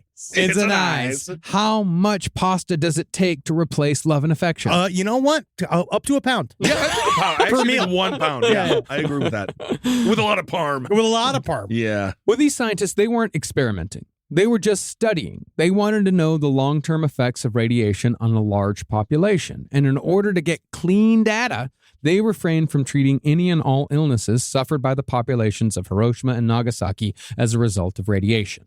So in order to study these effects, an organization called the Atomic Bomb Casualty Commission was founded in 1946 to study the effects of the atomic bomb in the long term, meaning their original test subjects were mostly children and young adults. So we're talking about the bomb as a job creator now. Oh, very much so. There you go. Look at that. But right before this, they had released a report that was actually fairly thorough, explaining the Manhattan Project to the United States of America. And they sent out this long thing, kind of explaining what atomic power was and what it does and what it's going to do. And it is interesting on what it left out, because it talks about basically it ends at Trinity. Mm-hmm. Like you see this big report come out and you're like, and then we did it. And it does not mention the bombings of Hiroshima and Nagasaki afterwards, because this is up until then, because now they're trying to figure out okay, what the fuck did we just do? I mean, there's so many, again, complicated, but from a science perspective, I mean, it's a huge achievement. It is. Yeah. Right? Well, now it's because then they'll say we're using the research to figure out how to build a more humane bomb. Of course they are. That's what a tactical nuke is. A tactical nuke is the idea is humane. Spread's just small. It's a small spread. Mm-hmm. That's why when we were in Europe and they were all just all really being this is what I remember seeing a headline that was why tactical nukes are actually okay for Europe. And you're I can't right now. Well, at least once a year for the rest of their lives, these subjects participated in examinations that usually occurred under harsh fluorescent lights, and they were always forced to strip down naked so the scientists could study every aspect of possible ill effects. In the most humiliating of exams, some were forced to stand on stage in auditoriums full of doctors and scientists. In the case of the daughter of Reverend Tanimoto, the man we mentioned last episode who was forced to meet the co-pilot of the Enola Gay on live television, God. She went through this mortifying indignation at the age of 13. I actually got a really interesting email about Reverend Tanimoto and after the fact, and that it actually helped him. He said apparently this was actually really good for him, meeting the pilot from the Enola Gay, helped him put a human face on it. And there was a whole story where they kind of came together and figured it actually was a healing moment in his life. When Leif Garrett met the person that he hit when he was driving drunk, and then the guy was in a wheelchair forever, but they met on VH1 and then Leif got to apologize finally. Yes. God, what was the line me and Carolina used to say to each other all the time? Because it's something about fucked up, bro, or sorry, bro. Fucked up, bro. Yeah, I remember that. Yeah. Something like that. Oh, man. Leif coming clean. I forgive you. I forgive you. I mean, I would be lift up my leg so I can kick you in the butt once. Drinks on you. Well, this you're frozen. You're both frozen in a smile like at the end of a sitcom. Well, after being shoved on stage in an auditorium full of doctors, and I know indignation isn't the right word there. It's bothering me. Mortifying indignation. It's not indignation. I would say it's mortifying. Technically, it's, I know what you're saying. Humiliation. Desecration, humiliation. Degradation. Yeah. Degradation. Degradation. That's the word I was looking for. Thank you so very much. I do know words. Mr. ACT. Wow. Yeah, I got a 19, baby. 19. 26 in writing, 26 in reading, 13 in math, and I believe a 12 in science. Very good. Wow, very nice. I got a 27. But that was it's still Kurt low. Cobain committed suicide at 27. No, 27 out of 32 is pretty good. I didn't take the ACTs. I believe I didn't it was have 36. to. I was in the IB program, so I didn't have to. No, it was 32 Was it because 32? because I got one question away from perfect on reading comprehension. Yeah, see, that's where I did well as well. Yeah. And just another completely valid bragging point. Yes, indeed. Especially once you're over 40. Oh, yeah. Yeah. And the kids don't have to take them anymore. Really? No. No. Now You they just got to be able to pay. They You just they have to go in. They have to say vibes. You know what I mean? yeah. They have to pass a vibe check, and then they have to go then they go to Zoom University, and then mostly they just go and they create destabilizing videos on the internet. Yeah, that's right. Do with a lot of debt as well, unfortunately. Well, the ABCC still exists to this day as the Radiation Effects Research Foundation, although such cruel examinations as those suffered in the 50s are long in the past. I would hope so. These days, they mostly study the children of Hiroshima and Nagasaki survivors in order to see the hereditary effects of radiation poisoning. It's now voluntary. Come here, John. I just want to say, I just want to make sure how many eyes you have. Good, you still have two? Or 2 no? eyes. Flippers? Looking for flippers? No flippers, huh? Throw them away. I want a flipper one. I would assume it does go through the generations if It you does. take into account lead poisoning. Oh, no, being it mutates generational to all of your shit inside of you. It's not good. Yikes. It involves your entire body. Mhm. Yeah. Now, as far as the press went concerning Hiroshima and Nagasaki, General MacArthur was able to keep a lid on the worst effects for a fair amount of time, longer than you'd think. See, while the Japanese press were freer than they'd been under the imperial government when it came to censorship, they still weren't allowed to report any details about the after effects of the bombings. Likewise, foreign reporters had to submit all reports to occupation censors for approval. But with such a massive story involving so many people, the truth was bound to get out eventually. In the year after the bombing, 2 journalists almost got the stories of Hiroshima and Nagasaki out to the rest of the world, but both were stopped just short of publishing by the government. Wow. The man who finally got the word out, though, was a Pulitzer Prize winner in fiction named John Hersey, who not only brought the story of the bombings to the world, but revolutionized nonfiction writing with his report on Hiroshima. He was the man who was said to have created the new journalism, and the story he wrote on Hiroshima is considered by the New York Times in a list they did in 1999 as the best piece of journalism of the 20th century. What's incredible, because it was an extremely closely held secret. It was one of our, how do we put this? Later on, we discover many layers of kind of shame that America would experience, but this was a big one. Obviously, it was a very, very big one.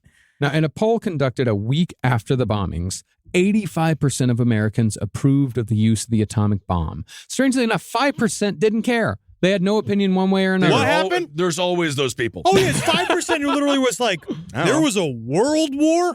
That's weird. There was 2? Yeah, there were actually... This is the sequel? There were stories of like people who lived in the Ozarks who like had no fucking clue that any of it was going on. No, tell me what's going on. Like, that's the dream. And he's still with the census, like, his voice still counts.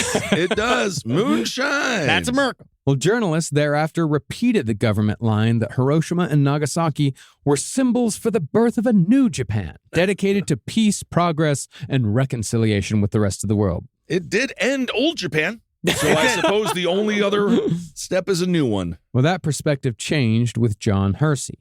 Hersey had been a war correspondent embedded with Allied forces during the invasion of Sicily. In addition, he'd survived 4 plane crashes and had assisted in evacuating wounded soldiers in Guadalcanal. Well, yeah, tell me when he's embedded with the enemy, okay? Yeah. But the thing is that he did believe, he saw that the World War II story that we were all getting was not quite as clean cut as what was really happening. Is that he went there and he realized, which is part of what this story, I think, is kind of symbolic of, is that this war was fucked up too. Yeah. Like, and while this was supposedly the last, like, quote unquote, like, good one or whatever, like, but this was the most fucked up war that ever existed. It was fucked up what everybody had to go through. And everybody went through a lot of bullshit fighting this war. Yeah. And especially like all of the American soldiers that, they now have the veneer of being heroes at the time, but the shit they saw was wild. And then they weren't allowed to talk about it when they came back, because then would you throw shame upon this quote unquote great thing that you did. And the Americans didn't even see the worst shit. I mean, we got in late. The worst, they say that the worst place to be in the entire war was Poland. Like, yeah. Like Poland was absolutely, like, if you were in Poland during World War II, you were in one of the worst places in the entirety of human history, in the entire history of the world. Yeah, I feel like, just Auschwitz being there. Like, Auschwitz, a place you can take a voluntary train to. It's like Poland. Not a place I want to be. There was a lot of Polish people that loved those Nazis. Yeah, they were. Did. That's true. It was kind of crazy. Yeah, well, and that's part of what made it so much worse. Yeah. Well, having seen fucking Polish. Hey, we were so surprised. Yeah. Again, they walked in backwards and they told us they were leaving. Auschwitz, Warsaw, so much horrible shit happened in Poland. Dachau over there? Dachau was in Germany. Okay, that was Germany. the first of them. There you go. Well, having seen his fair share of war, Hersey suspected that there was far more to the official story concerning what had actually happened after the bombs detonated at Hiroshima and Nagasaki. Hersey knew the human face of war, and his journalistic instincts twitched when he noticed that the only pictures coming out of either city were only of destroyed buildings and bare ruins. In other words, there were no pictures of people. Honestly, if I could teleport one journalist to this as well, Hunter S. Thompson, peak Hunter S. Thompson. Well, this is kind of where he came out of. Right. This is the generation he came out of. It's This is the time. Well, is it fair to say it's narrative journalism? Absolutely. Yeah. This is the beginning of narrative journalism. Right. Yeah, the new journalism, as they put it. And so, in the summer of 1946, nearly a year after the bombings, Hersey was granted a 2-week pass to visit Hiroshima so he could see and hear what had actually happened. He had a backstage pass. Did he get a lanyard? I honestly, he better have. He interviewed. Better be made out of fucking lead. Seriously. He interviewed 40 survivors as to what they'd experienced during and since the bombings. But eventually, inspired by a book called The Bridge of San Luis Rey that he'd read on the ship to Hiroshima, he focused on the stories of 6 people, including that of Reverend Tanemoto. Okay. But after writing what amounted to a horror story, Hersey did not submit the finished article to the government for censorship clearance. Instead, he said, fuck 'em, and gave the story directly to the New Yorker, who dedicated an entire issue to Hersey's unflinching portrait of Hiroshima. So he's a whistleblower. Yeah. He was. The article was soon published as a book, and it was so definitive, so harrowing, and so well written that it's probably the reason why the focus is still mostly placed on Hiroshima to this day. Well, we got incredible testimony. Yeah. But either way, Americans were, for the first time, exposed to the realities of atomic warfare. Human stories were finally attached to the bombings at Hiroshima and Nagasaki, which caused a reckoning across America over what their government had done. But if the average American felt guilt and shame over Hiroshima, it was nothing compared to what some of the scientists at the Manhattan Project, the ones who'd known exactly what they were building, they were feeling quite a few feelings. As they should. I thought you were going to say the Germans. Yeah. Like, yes. As one scientist put it, he wept as he read the story, and he was filled with shame to, quote, recall the whoopee spirit that the team had after the bombing had been successfully detonated over a highly populated city. Well, again, they sort of understood what the fuck they were making. They sort of understood it. I do think in that way, they knew that they needed to make it blow up. But they just thought, again, it's blowing up. It's just going to blow up. It's a bomb. It's a bomb. We're just making it. We're no different than hundreds of thousands of other people making bombs right now. Yeah, no different from the guys firebombing Tokyo or Dresden or whatever. Yes. They're just making a bomb. It's going to blow up, and then that's it. But while Hersey brought the story of Hiroshima to the world, the effect it had on a lot of Americans was less sympathy than fear. In other words, a lot of Americans started worrying about what would happen to us. Me. Well, it does make sense for self-preservation reasons. Sure. It does seem like it's getting a little cold in here. Yep, the wonders of the atomic age. The wonders of the atomic age quickly turned into Cold War paranoia and fear, and the justification of a nuclear arms race was shifted from beating the Germans to the bomb to having a larger nuclear arsenal than the Soviets. Yeah, why didn't the kids of Hiroshima and Nagasaki just get under their desk? I feel like because I was told you just get under your desk. You get under you put your hands behind your head. Yeah, that's how you protect yourself. Like that. It is interesting. In no way is that completely fucking useless. It's also interesting because this is technically, in his way, Robert Oppenheimer, in his way of kind of figuring out how to get himself out of his own moral quandary after all of this, was like, well, that's why everyone should have atomic bombs, because then we'll never have war ever again. Yeah, if everybody has an atomic bomb, then everybody knows that if I use my atomic bomb, they're going to use their atomic bomb, and you know what we're you all going to be a crater. A couple of carve-outs for Iran, and then I think it's basically it. I just feel that wasn't the answer. Iraq had yellow cake. It did not. No, it didn't. Nope, it had nothing. They were not. You know what's funny? They don't even eat cake over there. You know what I just? Oh, they do. You know what I just learned? Remember when they supposedly found the mobile chemical weapons labs? Oh yeah. And they were like, "There's ammonia in here. They could have used it to clean up." You know what the ammonia was? What's that? Someone had pissed in there. Yeah. I'm Hans Blix. Man, they call me Hans Piss. Someone found my piss bucket. Yeah. Wow. Someone had just emptied out the truck. Someone just used it as a toilet, and that was used in Colin Powell's speech to the UN to justify the Iraq War. Hey, our intelligence community is almost never correct. Also, speaking of whistleblowers, 70% of meat in America used to not be allowed, but now they spray it with ammonia, so they allow it for human consumption. It used to only be allowed for dog food, so that's why we're dying as well. Actually, interesting. So be very careful. That is interesting. I am. Be very careful. I'm very careful. Yeah. Live from your grave. The first few weeks back at school set the tone for the rest of the year. iExcel helps kids build confidence and get up to speed fast. iExcel is an award-winning learning platform that helps kids truly understand what they're learning, whether they're building math confidence, strengthening reading and writing skills, or reviewing science concepts. We know our little Carmelita is doing extremely well in chemistry, to the point where we're almost concerned. Her experiments are taking her to the edge of knowledge and bringing her to questions of not whether she can do what she wants to do, but whether she should. And Wendy's learning a lot about the Civil War. And from pre-K through 12th grade, iExcel offers personalized interactive learning that adapts to each child's level and pace. Like it balances Wendy's love of chicken with her love of the Civil War. But it's still wonderful what iExcel helps her to get leaps and bounds beyond the other children at school. iExcel is used in 96 of the top 100 school districts in the United States. 96 of the top 100! Studies show kids who use iExcel score higher on tests, and also higher on whether or not they're going to get any snackies after their main dinner. Make an impact on your child's learning. Get iExcel now.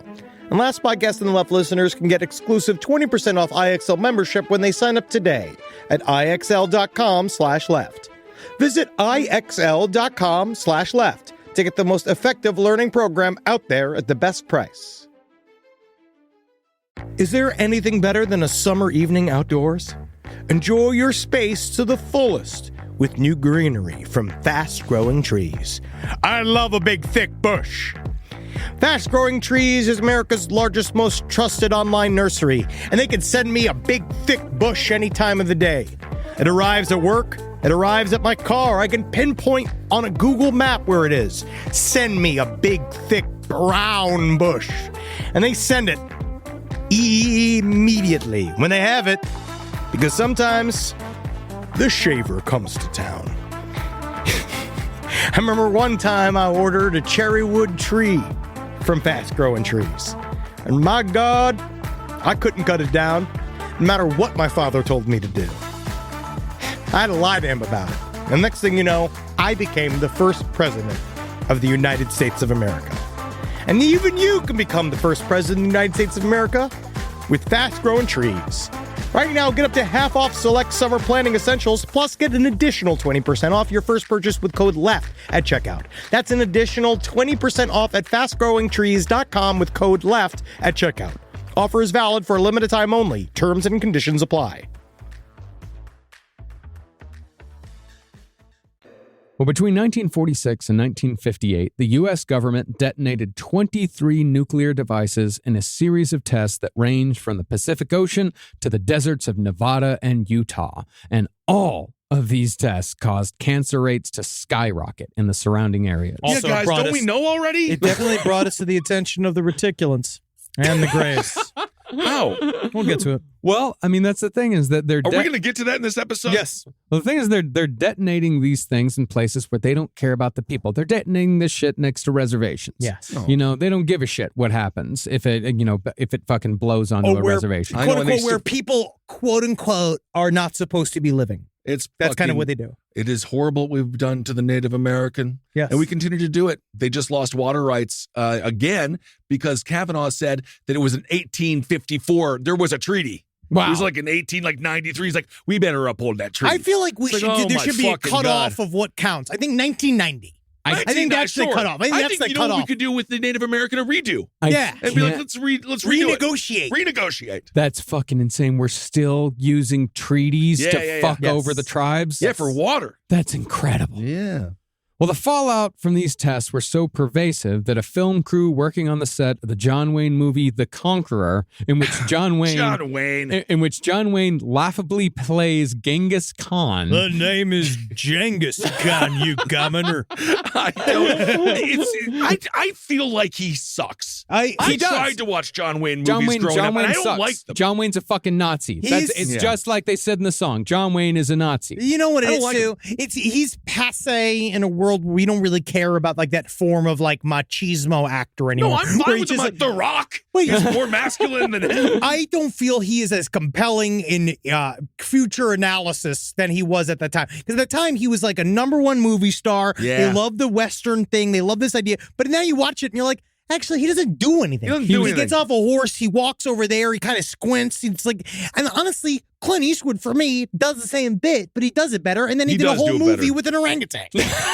He does do it better. And that's why my grandfather Herbert never liked John Wayne. But he just didn't like him because he was an actor. He didn't like actors. Yeah, That's what I'm sure all of our grandparents were like. He's just a fucking actor. Yeah. No, honestly, my grandfather knew him very well. Did he really? Really? Yeah, they hung out. My mom met him like 3 or 4 times. Yeah. John Wayne? Yeah, John Wayne. John Wayne was an incredible racist, a fascist, and a coward. Yeah. Go on, Henry. How Very does your tall. family know him? Extremely tall, big hands. 6'3". My grandfather used to work as a PR person for Pepsi. He was I know head that. of the relations for Pepsi. So he knew John Wayne. He knew Henry Kissinger. He knew fucking Ronald Reagan. He knew Joan Crawford. Him and Joan Crawford. They have I a whole love bunch of pictures. Joan. There's pictures of my grandfather great. with Marilyn Monroe. He knew her. He knew a couple of the Kennedys. He was strange. Apparently, Mama Dearest is a lie.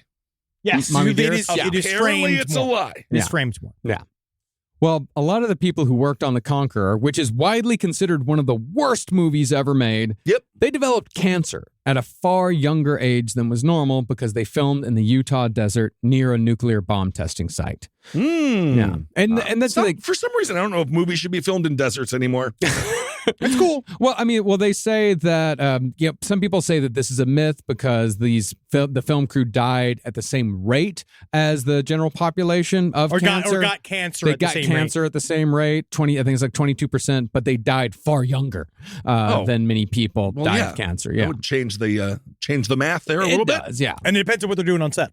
Regardless, though, the first of these tests was Operation Crossroads, in which the government blew up a bunch of captured Japanese and German battleships just to see what the bomb could do to purely military targets and what it could do underwater. Sort of a fun day. That's kind of a is fun fun. day. And it made SpongeBob. Oh. This test, however, would be better known by its location, Bikini Atoll. And my papa was there. Oh, wow. Yeah. Wow. And it Yeah. did nothing to stop it. Absolutely. What would you do if you could stop the atomic bomb testing? Absolutely nothing, Mr. Perks. Yeah, he was present as a sailor in the Navy. And that's also where the name Bikini comes from, is the Bikini was released like a couple of weeks after Bikini Atoll, and the inventor was like, that's a great name. It's sweet. Absolutely. Yeah, gotta see them titties. When I think of the greatest generation, I always say I want to see them in bikinis. Eleanor Roosevelt. Yes, indeed. Roosevelt. What is it? You sitting on a skunk? Oh, Eleanor, you gotta maintain them tan lines. Ooh. However, it would be the second test held at Bikini Atoll in 1954 that would have a huge cultural impact the world over. Having moved on from the atomic bomb, the United States had started testing a far more powerful nuclear weapon called the hydrogen bomb, or for short, the H-bomb. Yeah, because there was one dude within the Manhattan Project was like, I feel that my bomb is more superior in ideas. And they're like, listen, we're already working on a thing. And then this guy just went and built a bigger bomb than the atomic bomb. You know, it's funny, the guy who actually started the earliest research on the H-bomb was Klaus Fuchs, who was the man who was a spy for the Soviet Union. Ah, yes. Mm-hmm. Well, during an underwater H-bomb test called Operation Castle, a Japanese fishing boat was destroyed, and the survivors were showered with radioactive fallout in a blast that was 1,000 times more powerful than those above Hiroshima and Nagasaki. Of course, they died. This incident inspired a huge anti-nuclear testing movement in Japan, not least due to the fact that 2 years earlier, the censorship ban on the full scope of what happened at Hiroshima and Nagasaki had finally been lifted. The people of Japan finally knew what the fuck had happened there. Wow. And as a result, a movie director named Ishiro Honda translated the power and ruination of the atomic bomb into an unstoppable creature named Gojira. I like Godzilla. Yeah, I love Godzilla. He's dude. cool. Yeah. That's good Holy noise. shit. Ooh, yeah, that's good. That's what Well, it I do- sounds like? I do it. Oh my I do it at God. home all the time. It's one of my favorite noises in the world. Yeah. Wanted to be a Wow. fly on the wall. Indeed. Cum noise? That's... I'm a Godzilla. I'm a Godzilla. Godzilla, perhaps from Center Earth, Middle Earth. We just simply don't No, know. they just retconned all that fucking shit. No, Okay. no, Godzilla is from deep in the Pacific Ocean, and he was down there for millions of years, 2 million years, as they put it in the movie. And then when the Americans started testing the H-bomb, that's when his habitat cracked open. Woke him up. They destroyed his habitat, and that's when he came up and started destroying Japan. Well, why would he destroy Japan? He Because technically should have come to the U.S. He was grouchy. He was woken up from his nap. That is true. And Japan was the closest island available. I can't even imagine how grouchy I would be after a 2 million year nap. No, he wasn't napping. He was out there. He was fucking around. He was having a good time. He was propagating his species. He was being a Godzilla. Yeah, He was coming. That's what they said. There were a bunch of Godzillas down there. That's a great name. Yeah. Well, in creating Godzilla and setting him loose in Tokyo, Honda recreated the helplessness felt by the Japanese in the face of the unfathomable strength of a nuclear weapon. And he, in fact, used the real-life incident of the destroyed fishing boat as direct inspiration for the opening scene in the first Godzilla movie, which, if you haven't seen, is fucking incredible. Of all those old school movies, the horror movies and sci-fi movies, Godzilla, the original, holds up like a motherfucker. God damn it, It's does. got really great scenes. It's genuinely creepy and scary, but also like it's got great scale. That's like back when movies were big. Yes, indeed. It holds up like Christian then, if it holds up like a motherfucker. Whoa! Yes. I will eventually do my deep dive in Christian. I know. And it's you'll gonna do it be, alone. Disgusting. It's the only way to do it. It is indeed. I have to be alone. I agree. Well, as a side note, perhaps the most telling line in Godzilla came from a moment on a train between two commuters who were speculating on the destruction Godzilla might cause in Tokyo, right before he unleashes his fiery atomic breath on the nation's capital. He has, that's the cool thing about it. There's all of these like atomic bomb like nods where he has this atomic breath that sets everything on fire. It destroys everything. But basically, this woman on the train says, I barely escaped the atomic bomb at Nagasaki, and now I got to deal with this? Was there anyone that said it's too soon? No, They were absolutely like, this is not. cathartic. No, they were it's extremely ready. It's extraordinarily cathartic. This happens again and again with people. I mean, think about how many, fucking 9/11 movies there were, like 2 or 3 years after 9/11. I mean, I think Nicolas Cage had that one about a year after, and then I mean, they were all awful. They They were. were completely unnecessary. But yeah, they were. But this is just what happens to cultures. Like in the years after 9/11, look at American cinema was nothing but disaster porn for 2 decades. Oh, it still is. Yeah, it That's all still Marvel is. is. Like all we see is just the destruction of cities, the destruction of the world, over and over and over again. Isn't This it is kind just of what happens to relaxing in a culture. way, though? In my way, I kind of like it. In a way, Yeah, it's it's relaxing. The total destruction of everything, because then you just keep moving. Because in the end, you got to pay taxes anymore. It's a movie. But in this line, I think that this woman gave voice to what a lot of people in Japan felt at the time. American testing of the H-bomb in the Pacific was directly affecting them. It was poisoning their food supply. The fish, they couldn't eat it out of the fucking ocean because it was radioactive. Well, now they just do that to Americans. Yeah. And well, they also got quite a bit of it as well. Yeah, we they got the fucked least up. of it. Yeah, they got fucked up. Yeah, and the Americans were killing even more Japanese civilians. And this was all while the Japanese were still dealing with the long-term effects of the first 2 bombs the Americans had dropped. And while Japan was dealing with its own trauma, America was having somewhat of a reckoning concerning the men who'd actually built the bomb. Oh, yeah, they propped them up, and they were happy to have them, and then they decided to destroy them from the inside out. Now, perhaps it was America's unconscious guilt over the horror their country had unleashed upon hundreds of thousands of people. But by the 50s, America had begun to turn on the man who'd been the most responsible for constructing the bomb. That man was J. Robert Oppenheimer, and his reckoning came in the form of the Red Scare. You see, J. Robert Oppenheimer at the time was extremely popular. And he was kind of like angling. They were talking about like, Oppie could be president. Yeah, like Einstein popular. Yeah, they were ready because he wanted to get involved in all of these various basically he wanted to figure out, how do I control how we legislate things around atomic power from here on out? He's like, I want people to hear my opinion and move forward. But it is interesting because then he made a bunch of weird moves that kind of, his communist group kind of kicked him out, because for a while he was like, we need to do nuclear proliferation. We need to give out the secrets to everybody. But eventually he came around to this idea of like, all right, we'll keep it an American secret. But if I get in there, maybe if I get inside of the U.S. government, I can kind of direct policy from the inside out. And what is everybody who discovers? What happens when you go on the inside is that you're irrevocably corrupted by the machinations of the government. Yeah. So as soon as you get on the inside, trying to fix it all, eventually you're just playing the same games as fucking everybody else, because them games are as old as time. And there's a big club. You're not in it. That's right. Well, I don't want to be in it. You ran for office. I don't want to be. Well, that was for Brooklyn Borough president, and that was a fantastic experience. And Eric Adams is a total failure. Yep. Yes, he is. So there you go, everybody. You too can get 1.4%. It's that easy. Well, as we've established time and again, Robert Oppenheimer wasn't a communist, but he was friends with a lot of communists back in the 30s when being a communist wasn't dangerous or even all that strange. He was stupid a communist. Yeah, he liked the parties. He wanted to go bang a bunch of hot commie chicks. Yeah. I mean, a lot of people back in the 30s, they were flirting with communist ideology because of the Great Depression. For example, when my family cleared out the house of some of my Oklahoma Dust Bowl ancestors back when I was a kid, we found multiple books on communism openly displayed on their bookshelves. Well, it probably made you look worldly, too. It made you look like, oh, look, we're interested in shit. I mean, it's not we're that. Interested in shit. No, it's to not be that fair, at all. his family was the Dust Bowl side. I know.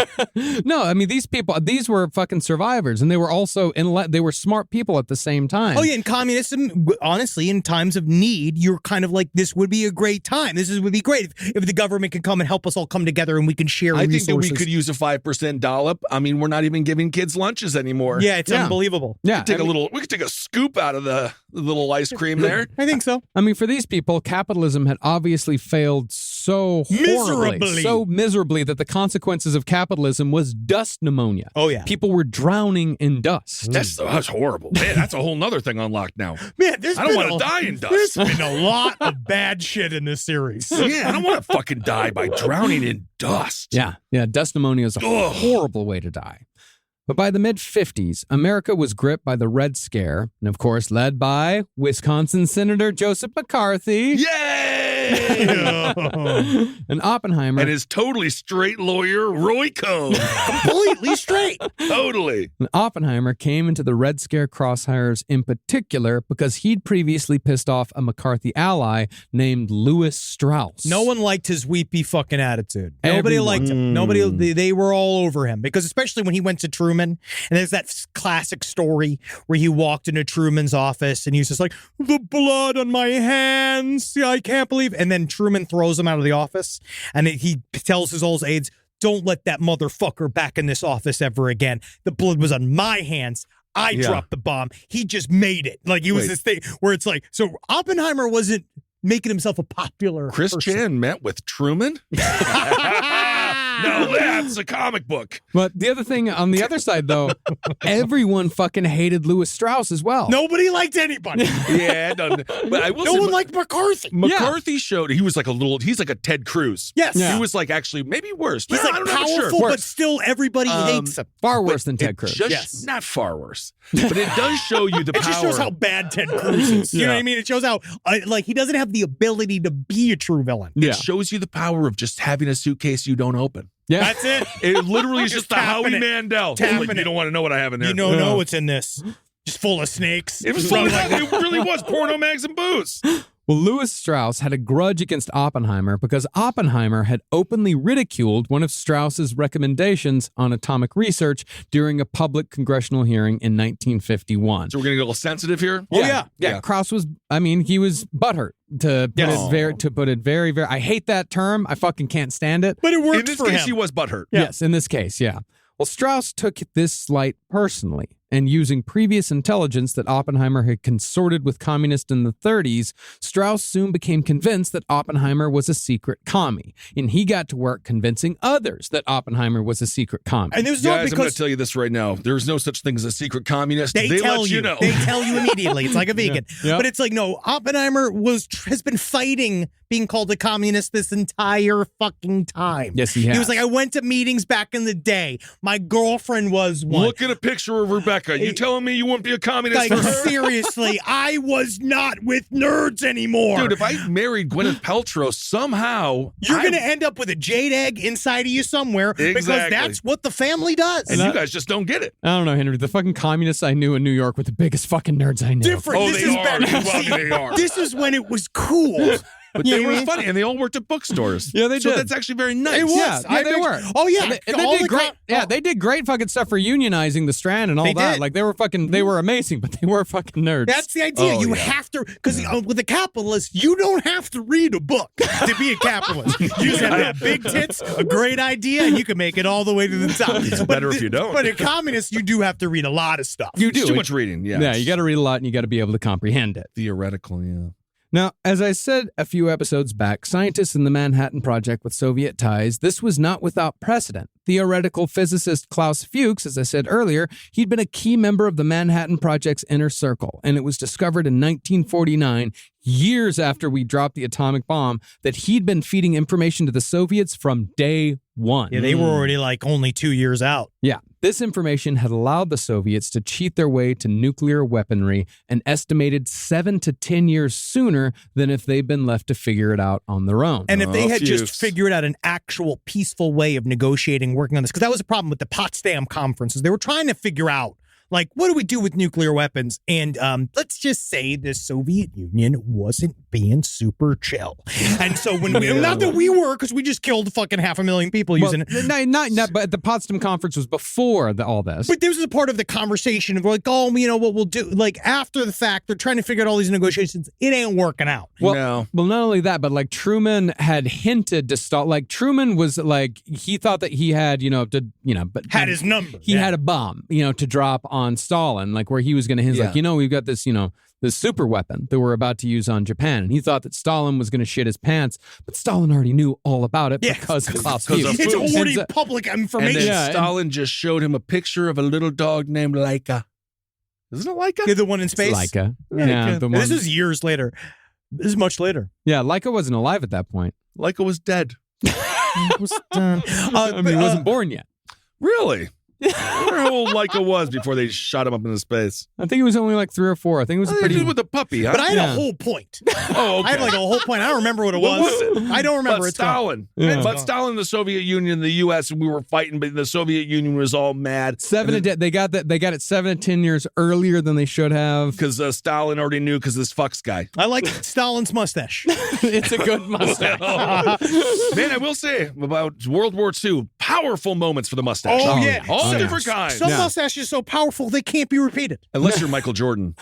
Yeah, you You remember. literally have the Nazi stash in Haynes commercial. Because what are you going to do? Again, he's allowed. He is the Whatever he one wants. American as well. But that's the thing, though, about Klaus Fuchs and feeding the information to the Soviet Union. It could be argued that objectively it was a good thing in the long run because it was the only thing that kept America from using nuclear weapons during the Korean War. Oh, yes. But J. Robert Oppenheimer was basically saying his message was the math is already there.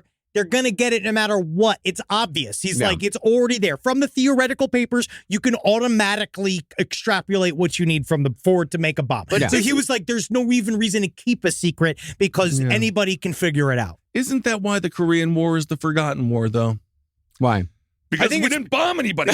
There was no big boom. Because I know I'm a moron, but it's because any other war, for the most part, I can give you at least a very basic rundown of like what it was about and what happened during it. For the most part, for America, the Korean War, no idea. It's just a little proxy war gone fucking out of hand. It's very complicated. Yeah. And it's extremely complicated, and it never ended. Also, in North Korea right now, it's officially illegal to commit suicide. Wow. They'll kill your whole family if you do. No, that's true. That's kind of fun. I was about to ask how they were going to enforce that, Yeah, but they kill wow, the that whole is family. that is That's one a hell of really- a punishment. It's a really good idea. If you also, hate your aunt, just kill yourself. Yeah. Also, if you survive, they kill you. That's true. That's a weird. Life is weird. It is. They kill you, but do they kill you and kill your family? Oh, I think they kill it. Yeah, they're just killing everyone. Wow. It's No, that's incredible. kind of in the twilight. And it's good if you, whatever. Man, if I went to North Korea, though, I'd be able to play like professional basketball. I don't think that you would be able to do anything. You see me like playing like, dunking on people and stuff. That'd be awesome. No, they make the hoops. No, the hoops in it's North Korea are still the same. No, Yeah. they're like 6.5 feet. It's not the moon. You still can. No, I jump higher there. No, I don't. I'm less gravity there.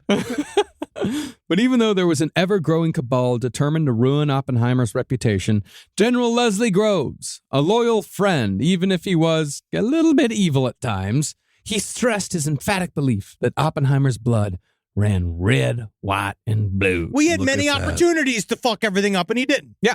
But even so, a 4-week security hearing was held in 1954 to determine whether Oppenheimer should be allowed to keep his security clearance. And by a vote of 2-1, Oppenheimer was pushed out of the government atomic research game. Wow, it was just a 3-person panel? Mhm. Dang.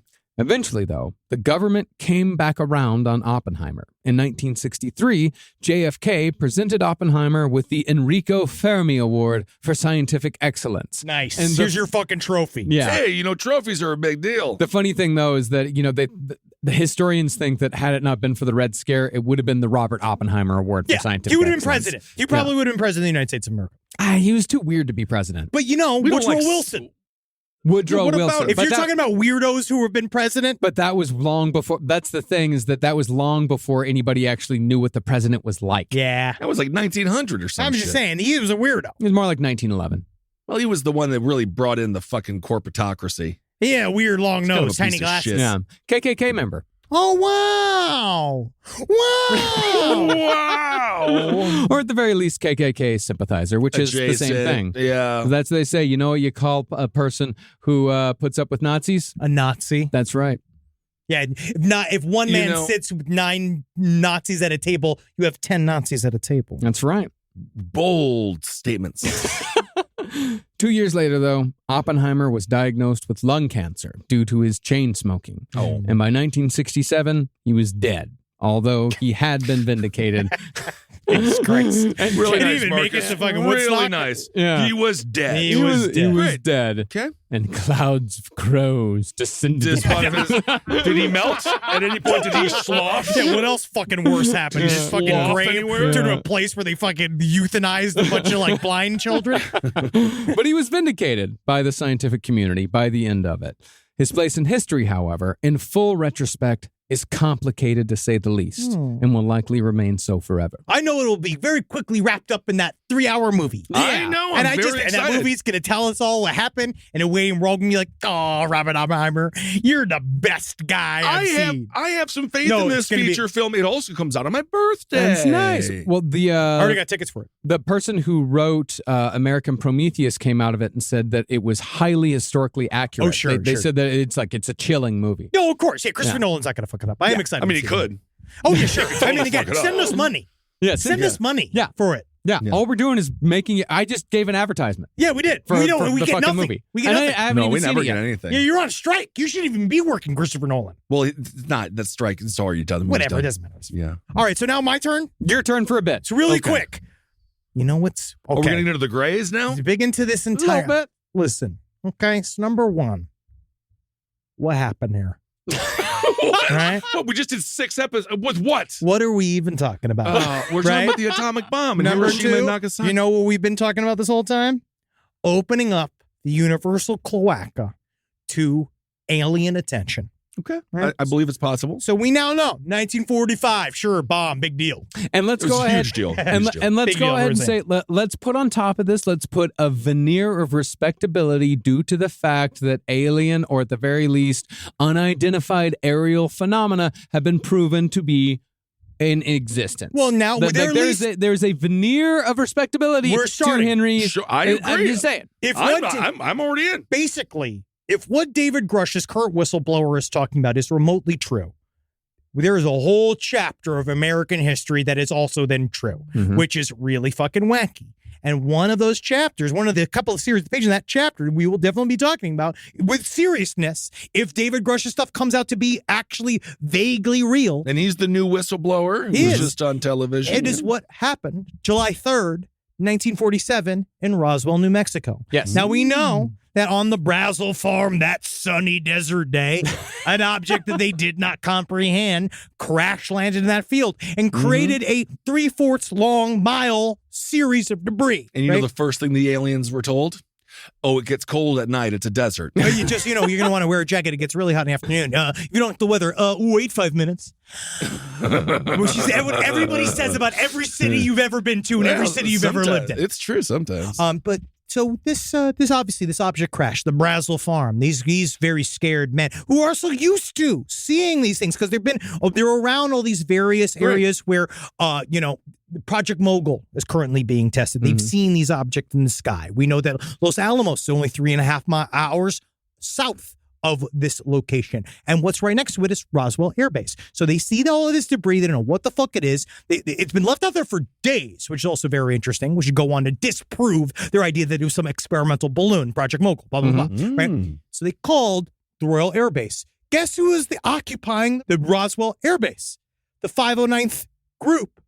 The guys that were the flight team that flew the Enola Gay to go drop the bombs on Hiroshima. That crew, including their bombardier, a guy named Jesse Marshall, went over, was the first man to see the wreckage that happened. He's like, this is the weirdest shit I've ever seen. This is a guy that is used to think about it. This guy who went through the training in the Manhattan Project. Yeah. He was like, what in the living fuck is all this stuff? He packed it into a bunch of boxes, took it back to his home, showed his kids all of this weird shit. This like weird aluminum foil that you pull apart and then it would collapse back in on itself. These I-beams with weird like symbols drawn. Don't know what the fuck it is. He brings it to his commander. His commander gives the okay to go to the newspapers and say, we have found footage. We have found the wreckage of a flying saucer, which is where we get that very famous picture, where we get the very famous headline where, like UFOs found in Roswell, blah, blah, blah. But then the next day, he takes Jesse Marshall into another room and he's like, this is the stuff you found. And hands him a box, and it's just weather balloon wreckage. Yeah. And then he takes out, and that's where we get the picture of Jesse Marshall holding up that piece of weird aluminum foil in the newspaper, disproving it. Then you see actually flying saucer was a weather balloon. We don't know now what the fuck it is. It's just like wild to think that all in this area, this shit's all happening at once. So that's the thread. That's the thread, yeah. All right. No, dude, that's real. But no, I love it. I mean, I think that's fascinating. But what if there's something to nuclear abilities, right? Because we know the fact that Greys got interested in us because of this ability. Why? I don't know. Are Greys just future human? I have this like idea. They already have the ability? This is like a highfalutin idea. This is like dumb, super sci-fi based, right? What if nuclear signatures are bookmarks throughout time and allows time-traveling objects, which is kind of what David Grush is kind of hinting at, that they're saying that the stuff that we're finding at the bottom of the ocean is actually, they keep saying it's not from this Earth, that maybe it's something either in a dimension that's in the future and they're literally coming back. And maybe that's how they find other points in time. It's from nuclear signatures. So you want to have more nuclear explosions? No, I'm you just want saying. More bombs. So you want more bombs, more interactions with the alien life. This guy form. Jesse, it is possible. It's just crazy. This guy Jesse Marshall's life is just fucking nuts. The fact that you're tied into all of this shit at once is like very like. He was a strange man. Sounds like he had a hell of a life. We should just, is there any place on Earth we can just like bomb a whole bunch and just be like, come on, hang out? The moon, Grace.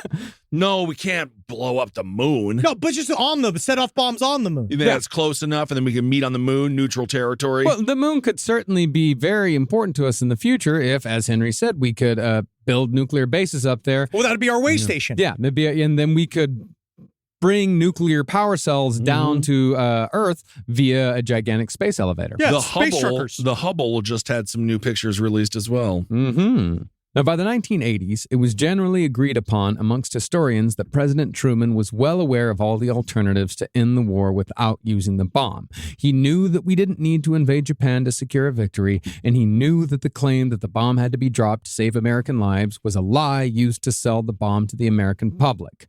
The actual reasons why he chose to drop the bomb, however, are many. They range from we spent a lot of money on this fucking thing, so we got to use it. We got to show the Soviets that we mean business. It could have even just been fucking simple revenge against the Japanese for dragging us into a war that was, by all accounts, a blood-soaked horror show from beginning to end. It killed over 40,000 Americans, wounded almost 150,000 more. There was this fucking grudge. Yeah. Oh, yeah. In the end, though, it was probably a combination of all three. Oh, yeah. The fact remains, however, that just the existence of nuclear weaponry can be hard to fully comprehend. The Manhattan Project was such a massive turning point in human history that it's hard to put into words what it really meant for mankind to split the atom. We just did 6 episodes. Yeah, we did, though. It's actually, we did try to. 18 pages of script per episode. You do the fucking math. Yeah. You technically can. This is a book. It's close to it. It's like a third of a book. Yeah, wow. Now, I'm not going to say that we should all come together to push for nuclear disarmament because, frankly, it isn't up to us, and it never was. The doomsday clock has been close to midnight for a long time and shows no sign of turning back anytime soon. No, they just put it fucking 5 seconds closer to midnight. It's turn it back. Yeah, and no amount of protest is going to change that. See, with atomic weaponry, humanity ripped something from the grip of nature itself and introduced it into the world without thinking of the consequences beyond the nearsighted view of one tribe trying to scare another tribe with a bigger stick. Is it weird to say that makes me more proud of us? I mean, it's so simple and so complex all at the same time. Like other powerful technological innovations, like, say, social media, it's quite possible that humans simply can't be trusted with nuclear weapons. We're too violent, too volatile, too temperamental. In fact, it is a miracle that only 2 nuclear weapons have been used in aggression since their inception almost 80 years ago. But, on the other hand, perhaps it isn't a miracle. Yeah, it's a gift from time travelers who came in order to, we had to invent nuclear technology in order to create the hole in the gap that allows them to shoot through time sections to our time. Okay. Thank you for that. Thank That's you for a very important piece interjecting of on that. information. He's talking about time flaps. Well, perhaps we can handle that power because we've been handling it. Aside, of course, from a couple of close calls and oopsie-doos that almost ended the world during the Cold War. I mean, that seems like a real big yada yada, but we did just kind of briefly talk about that one plane that just accidentally dropped something over North Carolina. What was that, 10 years ago or some shit? That bomb just like rolled around the street. Yeah, the flock of geese that almost ended the world, so on and so forth. It is amazing how the human brain just wraps it all up together and just be like, I guess that happens. Yeah. But even so, in every case, there was someone in the room with enough intelligence and compassion to prevent the world from blowing up. There was always someone there to keep it from happening. And if history is any indication, we have a good chance of that trend continuing. In fact, considering how many military personnel we have who listen to this show, it may one day be up to one of you to be that person. So go forth with mercy. And if it is ever your choice to decide whether or not to press that button, remember the people of Hiroshima and Nagasaki. And of course, when he means press that button, get that Uber Eats, you're going to want to have lunch, and you'll be different when you're done. As far as I'm concerned, the only bombs I'm dropping are the jokes I'm telling. That's right. Yeah, buddy. Well, wow. all right. I mean, it is very scary. Humans brought us into this. Science brought us here as well. But it does, like the man who saved the world. Fantastic documentary about the Russian. Oh, yeah. It's just one person. Yeah, just one guy. Man, you just got to hope they make the right decision at the right time. But it's the X factors of history we bring up all the time. It's that human element. It's just somebody what's keeping us alive, and we just kind of keep that playing that whole like let's keep us alive game. You know how like people fail up all the time? Yeah. So then it's just like. That is true, but I do. Oh, we have faith. We have faith. We have faith. We have to have faith. Yeah. Because if we don't, then this fucking weird chaos magic ritual that we accidentally did many years ago that seems to manifest things out in the world after we talk about them on this show. It's happened, I think, about 3 dozen times we now. just have to keep knocking on wood. We just have to keep knocking on wood and put the positivity out there so that if we don't manifest some sort of nuclear explosion. I'm more scared of all the sonar weapons. Well, sonar so weapons are rough. To be scared of. And then, there's the gray goop. We can do a gray goop incident where our nano machine technology kind of goes haywire and makes a giant encompassing gray goop to destroy the world. There's also solar flares that we're still waiting for the big one. George Norrie, afraid to this day. Yep. About the solar flare. So there's so many ways for everything to end. So I'm actually still holding out for that. Yeah, I'm holding out for the solar flare as well. Yeah, because we can come back from that. I'm sort slowly. The first couple months are gonna be rough. Yeah, I'm holding out for Godzilla. Oh. Godzilla. Man, this was All right. crazy, dude. So much work. Good work, Marcus. Thank you. Thank you to our whole research team that helped us with fucking everything. Thank you to Madeline Shaw, who I will say is a co-producer on this series. Oh, yeah, She she's killed great it. job. Joel did great work. I want to thank Rob and Fernando that have been working on the show. We want to thank everybody. Like, we did it. We landed her in the harbor. We did. All right, everyone. Thank you so much for listening. Yeah, come and check it out. We've got a couple of special announcements. We are going to be in San Diego at the San Diego Comic-Con. I know Friday was our day. Friday, and I think we're going to be Nice. signing on Friday and doing a panel on Saturday, and probably signing on Saturday as well. So Yep. we'll see y'all there. We'll see there you go. there. And I'm going to be in Las Vegas that weekend, yucking it up on Sunday at some place in Las Vegas. I think it's called Wise Guys. You go see that motherfucker. And then, if you were in the Los Angeles area, come and see us do the final performance of our tour, Mamma Mia, Here We Go Again, at the right. Palace Theater, November 4th. But for those of you that cannot be in town to see it live, we're going to do one last final big stream show Yes, to big get stream. this tour out of our buttholes. Absolutely. Thank you all so much for supporting the shows and the Last Podcast Network. Everyone's doing such a great job, and our little serious ventures as well. And do we have anything else other than the normal stuff? Thanks for all your support, everyone. Yeah. Thanks for listening to this series. I hope you learned something. Hope you laughed. And, I hope you we didn't. don't have to ever... I hope you fucking cried. Well, it's a bit of both. They might have. That's the power of this show. Yeah. You Oh, laugh, wow. you cry, you learn, you think, and then also you're dumber. Yeah, you're also Which dumber is at the the so same time. bizarre. Yeah. It all evens out. It really does. Don't worry, our next series is going to make you much stupider. Mhm. I can't wait for that. I need to just bathe in cryptid blood. We got some. I just want cryptid talk for the next month. We'll do it. got All right, everyone, hail yourselves. Hail Satan. Again. Legislation. Hail me. Never drop a bomb again. Don't drop the bomb. Don't do it. No, send soda. Oh, Kill them with sugar. I mean, honestly, Urn Brew is maybe more dangerous than the atomic bomb. Well, it used to be. It's iron brew, and it used to be dangerous until they took all the fucking sugar out of it, and now it's not as good. Good Lord. All right. This show is made possible by listeners like you. Thanks to our ad sponsors, you can support our shows by supporting them. For more shows like the one you just listened to, go to lastpodcastnetwork.com.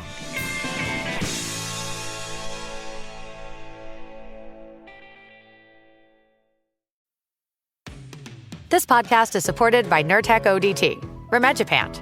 We know you didn't ask for an interruption, but migraine doesn't wait for the right moment to interrupt either. It just barges in, takes your time, and throws everything off. So when migraine takes your time, take Nurtec. It's for the acute treatment of migraine with or without aura in adults. Nurtec can provide pain relief in 2 hours, which can last up to 2 days. Ask your healthcare provider if Nurtec is right for you, because your time is for you, not migraine. Don't take if allergic to Nurtec ODT. Allergic reactions can occur even days after use. Get help right away for trouble breathing, rash, swelling of face, mouth, tongue, or throat. High blood pressure and Raynaud syndrome can occur. Get help for high blood pressure, numbness, coolness, pain, or color changes in fingers and toes. Common side effect is nausea. For full prescribing information, call 1-833-4-NURTEC or visit Nurtec.com. All right, back to your podcast, playlist, or whatever's keeping you going today.